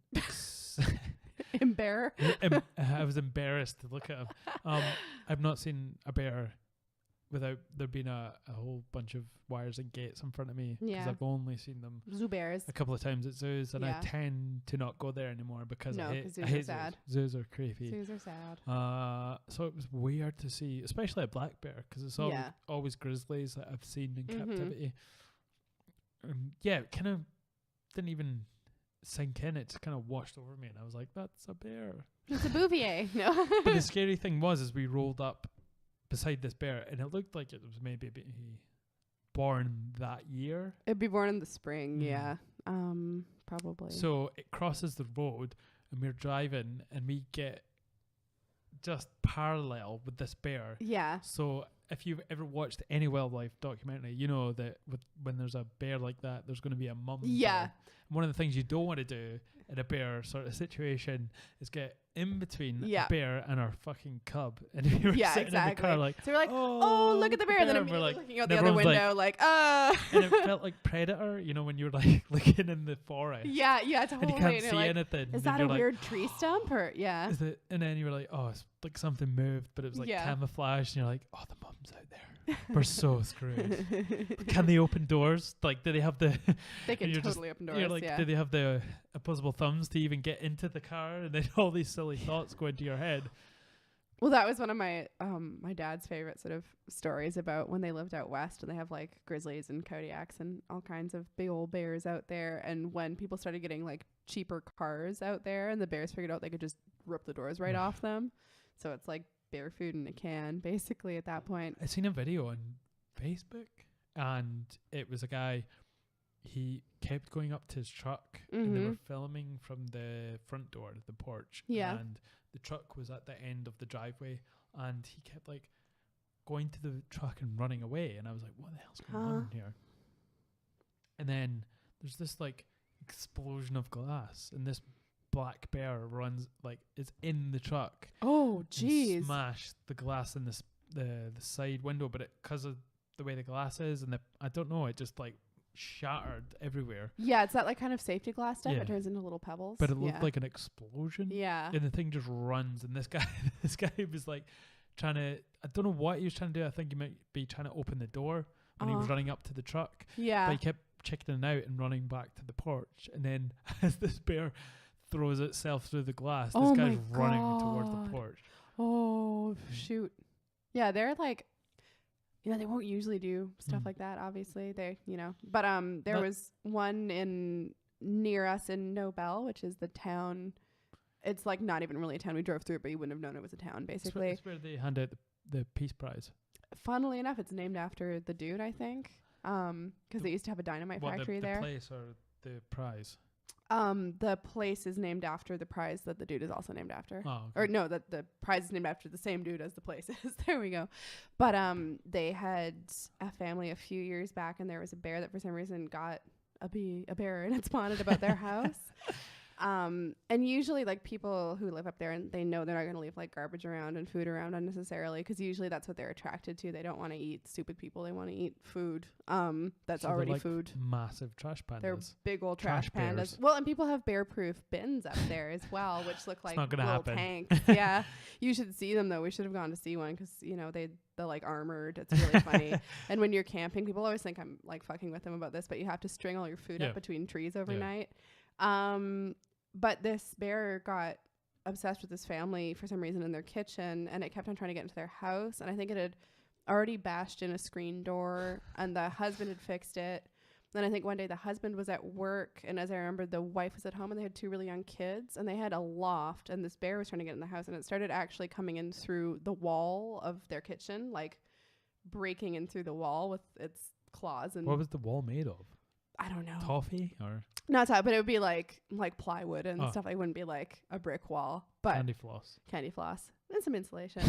And the wife went up to the loft with the kids and basically got rid of the ladder, but this bear was roaming around in their kitchen, and the husband came home and shot it. What, the wife? Or the bear? I'm just gonna let you laugh at your own joke there. The bear, which you're not supposed to do. You will laugh at my jokes.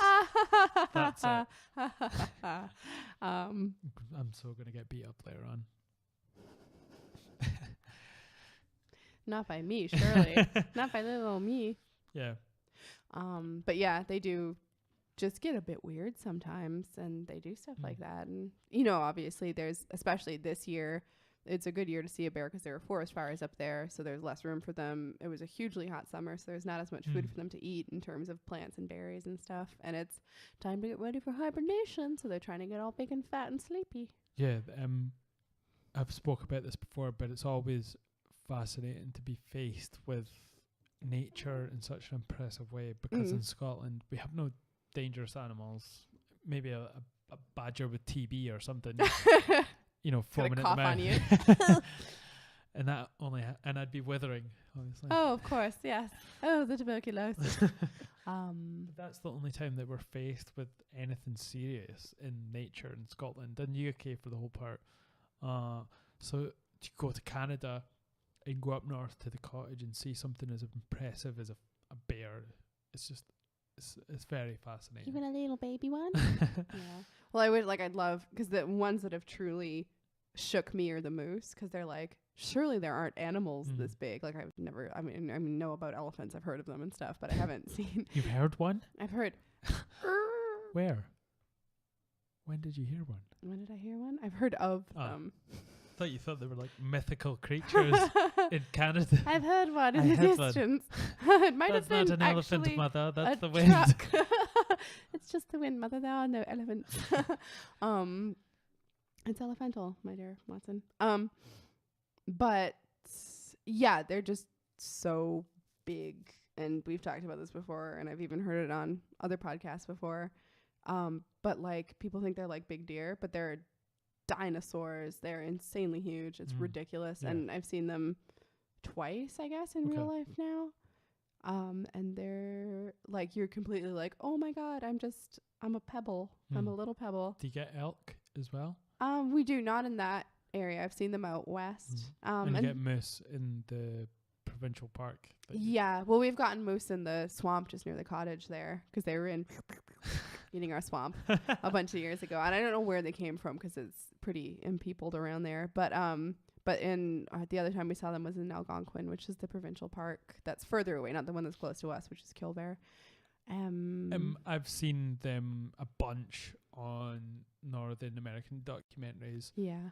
And you just can't get an idea of the scale of them because there's nothing to sort of get perspective with. There's not like someone with a car beside it or some guy standing there with his hand like, oh, this is how high it is. Yeah. But they're fucking they're massive. So big. And you're used to, or like, I think we're all used to seeing fantastical and impressive things on screens. Like it's hard to get scale or like to fully appreciate scale with stuff like that.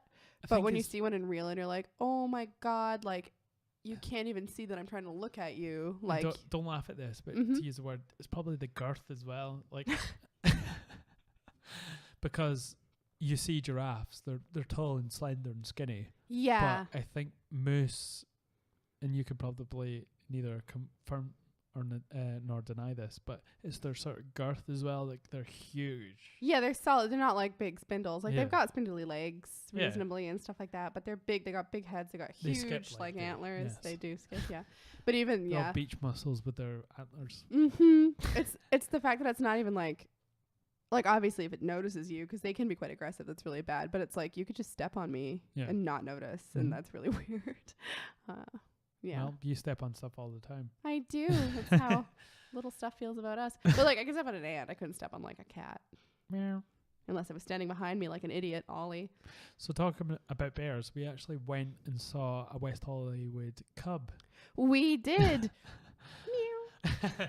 So one of our favourite, and especially my favourite podcast is Kill Tony. I'm a fan, but only through you. It's how I ever heard of it. You came to it through me. Yes. Thanks, I will Jesus. lead you to him. That is the golden pony. So there's a podcast, and we talked about it on the last time you were on because it was leading up to us going away. We just booked our tickets to go and see Kill Tony. Kilt Oni. And the general format of this show is you get 1 minute to do stand up in front of a crowd, and there are 3 comedian judges who either roast you or give you sort of emotional support on or something. Ask you if you're ticklish. Yeah, which is Red Band. And it usually is they get roasted because Tony, the host of the show, and his name is in the title, he writes for the MTV roast and the roast battles that happen. So he's like very sharp and always looks to slay when he sees a wounded deer on the stage. And that's what the audience wants. So we got tickets for this. And it became an absolute fucking nightmare. Oh, so we'd bought tickets like a month before, and like 2 days before. It was through a reseller, so the tickets had sold out. When is it not a reseller? 'Cause it's always through a bloody reseller, because Ticketmaster buys everything immediately, apparently. And I think this was a week after the whole thing with Ticketmaster came out about them running the ones that are reselling as well. Yeah. So they're just cutting and getting a lot of money off the top of that as well. Yeah, exactly. Which is like sort of a no-brainer, but also really, really, really bad. Yeah, that's how fucking conglomerates all end up happening. And yeah. And that's what capitalism motivates you to do. Okay. Ding, ding, ding, capitalism. But yeah, so I got an email from this company. We'd bought these tickets and we'd like looked up this company. They were legit, like Trustpilot, all of that. Maybe we should have Trustpilot. Maybe see we if they should were have. legit. Yeah. Does the internet explode if you do that? Probably. Sweet. And so I got an email from them saying, call us urgently about your order. And we're in the middle of Prince Edward County at this point, and like I don't have a phone that works. We're just walking off to go and have a nice meal. Yeah. And take, on board some of the nice, fine local atmosphere. We did. And yeah, it's our second night in Toronto. Well, in Canada, we're not even in Toronto, so we're kind of and so I have to like borrow my mom's phone to call them because I don't even have a phone that works. And she has several burner phones. Yeah, she's of a course. drug dealer. I just have no SIM cards for any country, so I can never use my phone anywhere. No. I have no sympathy for you. It's pretty good, actually. Continue. Yes. And the gentleman I spoke to on the phone was very polite, but indicated to me that the original seller had their, as he said, tickets canceled by the venue, and so they were unable to fulfill our order. And they looked elsewhere in their marketplace, but there weren't any other tickets going that they could get us. And it was all handled quite smoothly, so I couldn't really argue with any of this, other than obviously it's super unfair. But at the same time, they'll give me a full refund. They'll give me store credit, which is useless to us because we don't live in Canada. Yeah. But anyway, I need to check on the refund as well. But that reminds me. I'll make a note. We're getting sidetracked. Yeah. Focus. Focus. Miss Hope. So we're not going to kill Tony. And why do you say it like that? Because it was super upsetting. Because and especially like I wanted to go, but you were so looking forward to it, and I felt really bad. And plus, the guest judge on the show was supposed to be Joe Rogan at this point, because he's doing a bunch of stand-up dates in Toronto at this time, as well as Tony Hinchcliffe. Yeah. So we were like, this is going to be amazing. We're going to kill two birds with one stone. Because we couldn't, like, we looked at getting tickets to Joe Rogan's stand-up, but it was too expensive. Yeah. It was just impossible. Yeah, not feasible, not possible. Couldn't do it.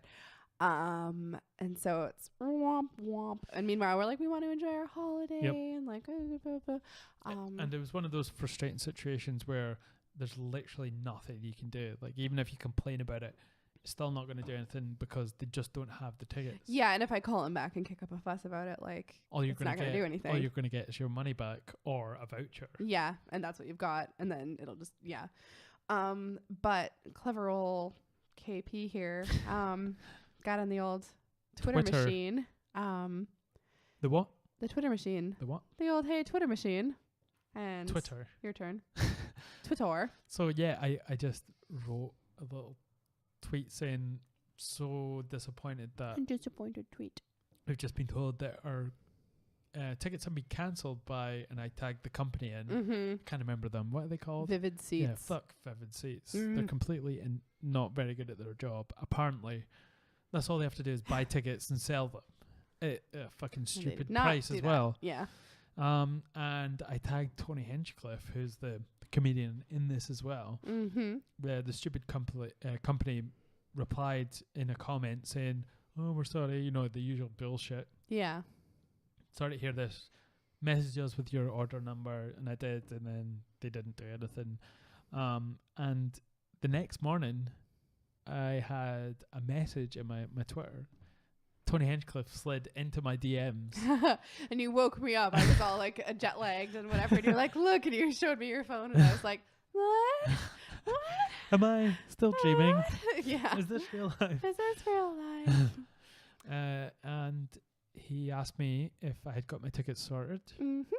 And I told him the whole story about what happened leading up to this and how just totally unprofessional these guys had been. And we came from Scotland to come see the show, which is all pretty much true. Yeah, it's all the right stuff. It was all right what you said to him. It was all true. It wasn't like a poor me, whatever. And eventually he was like, "Don't worry about it. I'm putting you on my guest list." And we were like, result. And of course, like on his part, he wants to know if the like venue's fucking around or like who is fucking up his tickets, basically. Yeah. So Tony Hinchcliffe put us on his fucking guest list, which was amazing. But then we got there on the night, and it's like a midnight show, and we're like, is there a real guest list? And I don't know about you. I was pretty like, I don't think this is going to happen. Yeah, and I was like, we're going to say this to the people on the door, and we're going to sound so full of shit. Yeah. Like, oh, Tony put us. Because Tony asked for our names, but yeah, when I sent him that message, he didn't reply. He's a busy guy. He's a busy guy. But it meant we didn't know for sure. He's a busy guy. Either. It wasn't like, what are you going to do? I confirm. But yeah, we walk up. There's a queue on either side of this place. What was it called? The Royal Theatre? Yes. And one side was for people who had tickets. And the other side was people who had booked some and were looking to buy some within. Yeah, it was people who had like passes for the comedy festival but didn't have tickets specifically for the show. I think. There was a whole comedy festival in conjunction with that night as well. Yeah, just for laughs. No, I mean no, it's for called real. The potentially fictional comedy festival. Which meant some people hadn't bought tickets to come see it, but had passes to then go to shows that were in this comedy festival. Yeah, and that was part of it.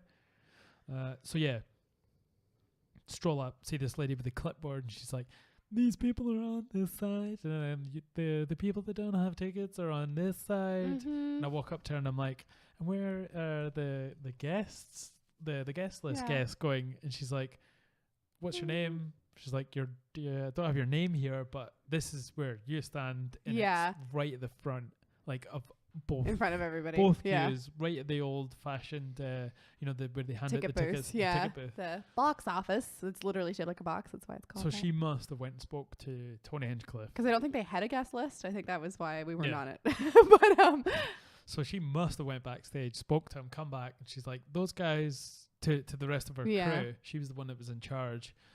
She said, "Those guys are on the guest list, which is not the guest list." Yeah, which was funny. Which I think. It was only because we were the only people. Yeah, exactly. On it. Bunch of comedians, eh? It literally was a bunch of comedians. Showtime. It starts. We are in first, and we get to the very front of everyone in the crowd. Yeah. So I went and got the seats while Larry went and got his beer. Whoop, whoop. We're sitting in the second row because I don't like sitting at the front of anything. It makes me feel weird.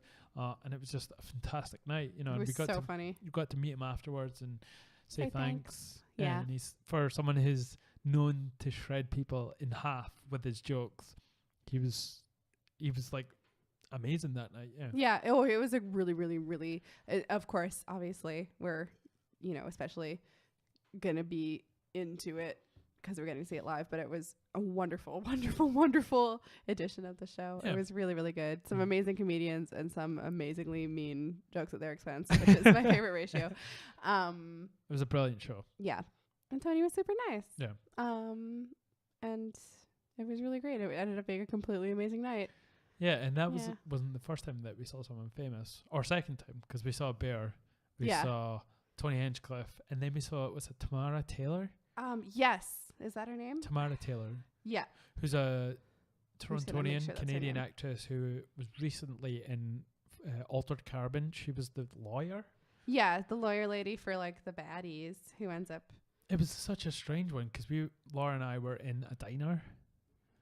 Yes. What's it called? The what diner? The Rosedale Diner. Yeah, Tamara Taylor. One of the main streets in Toronto. This is the diner we'd been in twice, or this was that was our second time because it used to be like when I used to go there, but they have like an amazing wine and beer list now and really good food. Yeah. Super awesome. Recommend. And we're having hummus and poached eggs, and it's amazing food. Wonderful There's a beer. bit of tomato sauce on it, and it's just beautiful. And I look at the corner of my eye and I see this person walk in, and I'm like, to Laura, and I'm like, that person's famous. She's a famous actress, and I'm good with faces. I just didn't know her name or what she had been in. Yeah. And you looked at her and you were like, yeah, you're right. Because I'd seen her recently in something, and when you see somebody in something before you've seen them in something else, and so you don't put it together, but then you go back and you see the first thing and you're like, oh shit, that's that person, because she has that role and she has a bunch of other roles as well, but just in terms of stuff that we're fans of. Yeah. She has that role in Altered Carbon, but she also has a small role in Serenity, which is the Firefly film. Yeah. And I'd gone back and watched a set of that. I was like, oh shit, that's her from Altered Carbon. Oh my God. And the other thing was like, sometimes I think even if she wasn't like an actress you recognize, you're like, she's so beautiful. Yeah, there was something about her. Like, how old is she now? Like 48? Something like that. She's like close to 50. But she looks like absolutely beautiful. Yeah, super gorgeous. And like, you can tell and obviously we're reading a lot into this, but you can tell she's a good person as well. She just seemed super nice. We have a very chatty waitress there, and she was so patient with her. And I felt bad for the waitress because the waitress didn't know who she was. She didn't know she was famous. Yeah, she knows she's like an actor because she was asking them about filming. Eventually she got there. But beforehand, she was just being super chatty. Yeah. And that's just her thing. She was like that with us as well. Yeah. I couldn't get her away from us. And I'm just like, I know what beer I fucking want. Just go away. And she's really nice, but she is super chatty. Yeah. Fuck her for being nice. Yeah. How dare she? Awesome. What is this, Canada? Bloody Jews. How dare you know your beer list so well?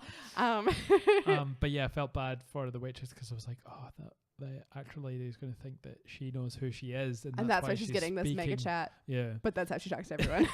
So yeah, but yeah, she was just so like, she has like a lovely smile, and she's totally gorgeous, and I'm in love with her now. So yeah, she was awesome. And we said hi to her in a nice and respectful and non-interrupting way, and she was really, really sweet. Yeah, because we were debating whether to speak to her. Yeah. And I'm too Canadian, so I was like, no, run. And I said having a photo is a big no-no. Oh, yeah, no, it's too annoying. She's there to have some food. She's chilling out. She's got this waitress up on her grill, yo. Yeah. Well, it's like if you're at an event, you're appearing as a celebrity, then that's one thing. But if you're just out having some food, people should leave you alone. I don't care if you're somebody really bloody famous. I can't think of anyone who's not dead right now or not kind of surprisingly minor. But yeah, don't bother people when they're doing their thing. No, that's one of the things that really annoys me when you see people just clambering to speak to someone when they're sitting down for food. Yeah, and especially if they're mad if that person is then short with them, and it's like they're just trying to be a person. Yeah, exactly. You've got these blinkers on that you can't even see the situation and reality, that you think that it's just appropriate for you to go up to someone who's just like anyone else, just more people know of them. And be like, oh, I want a picture with you in front of their family and friends. Yeah, and when they're eating. And I think everyone owes it to everyone else to be polite and respectful, regardless of what side of that interaction you're on. But you don't owe people your time ever. It doesn't matter who you are, unless you're like an elected public official, I guess. But we're gonna end on something. Top 3 famous people that you've met. Like met or like kind of like seen, but not. You've seen some famous people? You hussy. Not like dated. Like do I have to have had like a proper interaction with them? You have probably should have had sex with them? Oh no, sorry. Did you not have sex with an astronaut?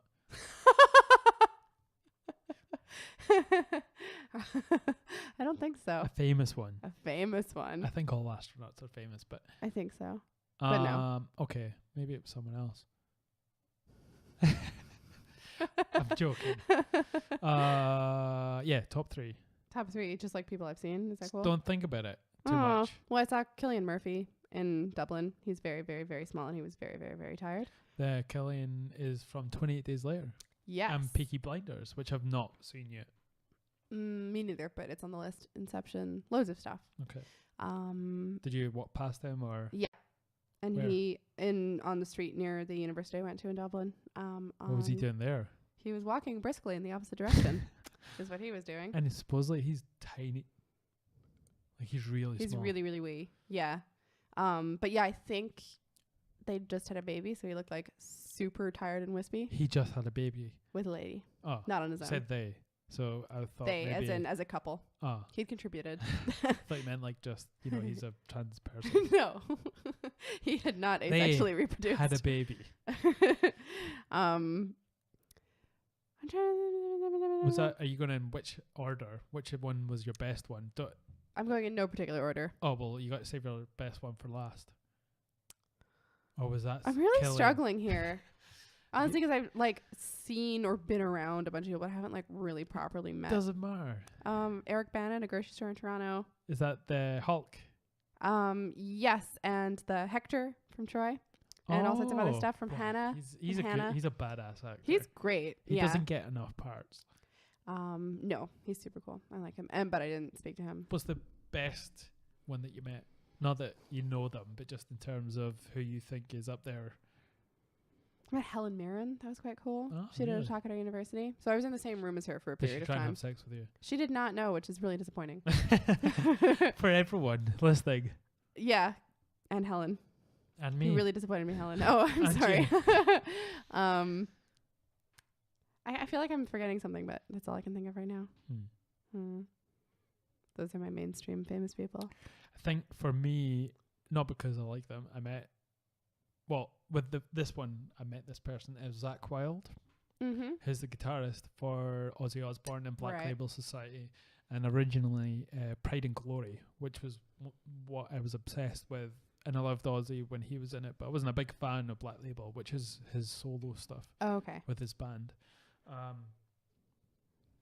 Got tickets to go see him and met him out the back. Now I was obsessed with this guy for years, and he ultimately led me to not get starstruck anymore by anyone that I ever met, because I was so like, wow. And then when I met him, I was like, this guy's just a guy, you know. And and they're just human people. And I think people, and especially guys, can put people on a pedestal sometimes, especially women. Oh yeah.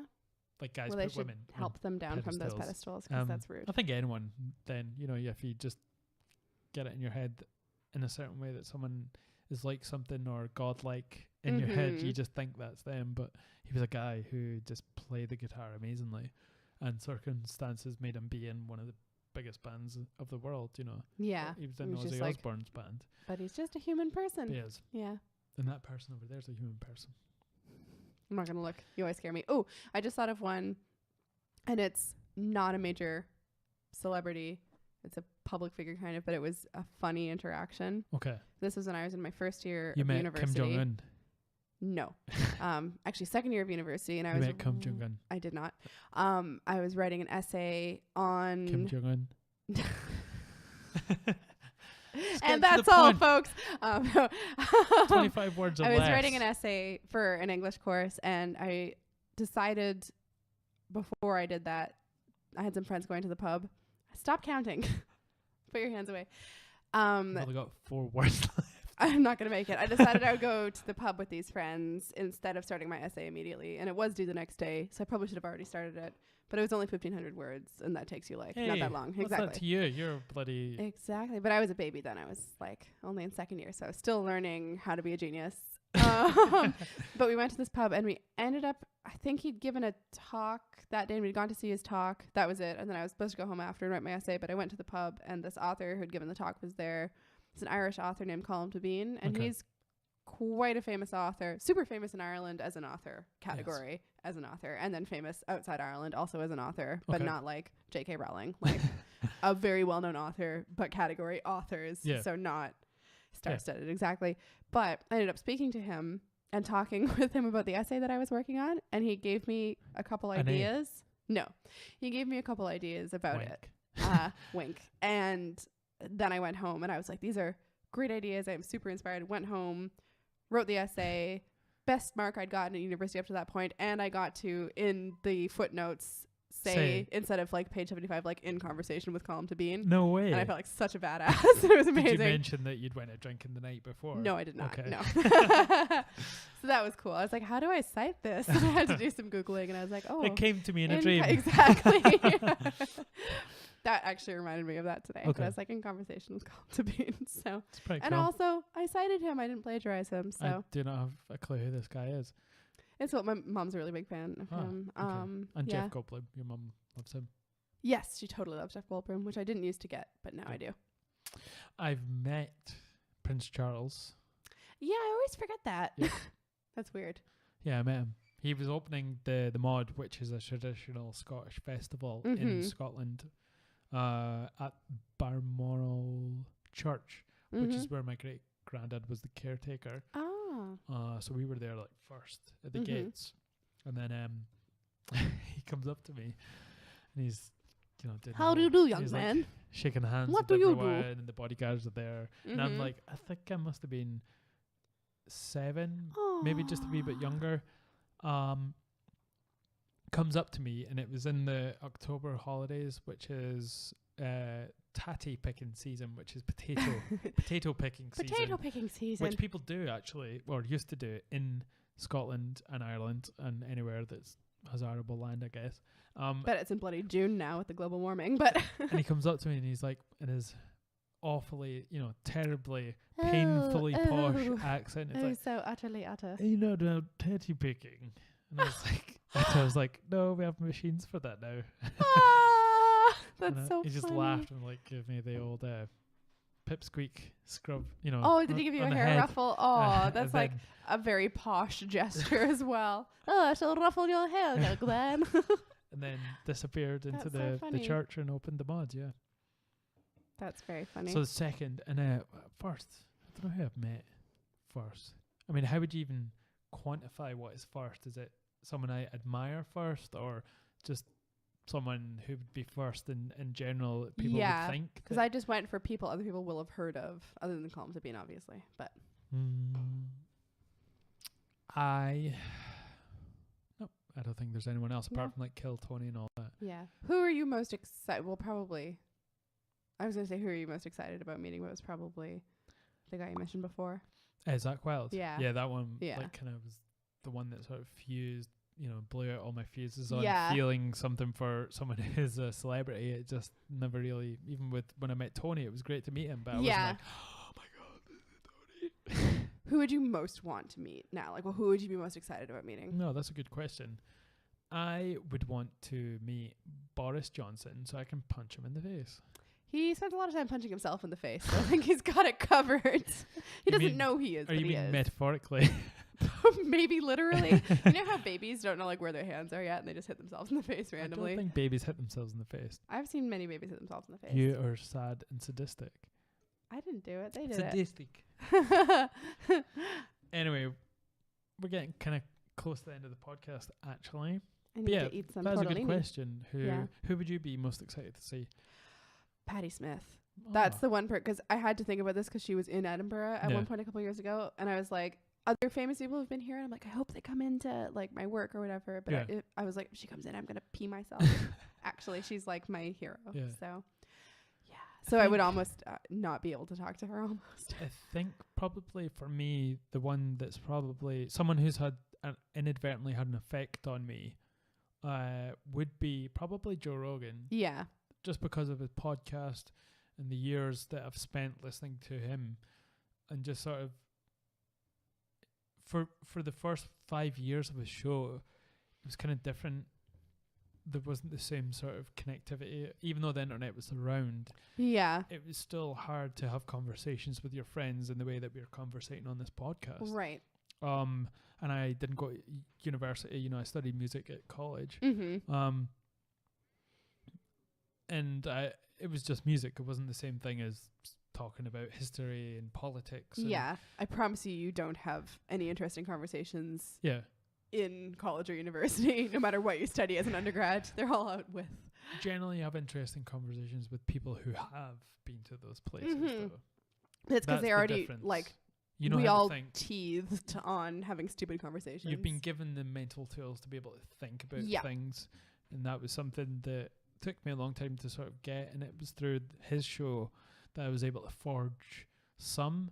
I always had this sort of natural curiosity with everything, and that just was a great sort of mind opener for me to see that there's more to just there was more to my life than just what I'd grown up in up until that point. There was a whole bunch of things that I could do, and I was affecting my own sort of reality, if you know what I'm kind of saying. Yeah, so yeah, if I met him, I wouldn't be like, oh fuck, there's fucking Joe Rogan. I'd just be like, this is very surreal. Yeah. Because I've heard your voice in my head for the past 10 years. I think at least, because I started listening to him and his podcast through you, and I think for me the temptation when I'm listening to it, or not the temptation, but what naturally happens is you end up contributing to the conversation in your own head. Yeah. In a way. So I feel like I've had conversations with him, but obviously no. Yeah. So it would be super weird to meet him and not really be able to talk to him. Like you'd want to already be like mid, like, oh, we're out to dinner, we're having clam spaghetti and drinking wine and having cool chats. Like that would be a person I would really actually want to meet and spend time with. But I think also because I haven't even known who he is for that long. Yeah. And now like his podcast is I really enjoy listening to it. And it's a big part of, my life in a way. And also because I know who he is in your life. Yeah. That I'd really want to meet him, but I wouldn't be like I'd feel almost like I was meeting a friend I hadn't seen in a long time. I wouldn't feel like famous feeling. That's what it feels like when you hear, like, you haven't listened to one of his podcasts in a while and you hear his voice and you're just like, oh, there's like a yeah, Joe. Yeah. Like I listened to one the other day and I hadn't listened to any when we were away. And either. yeah.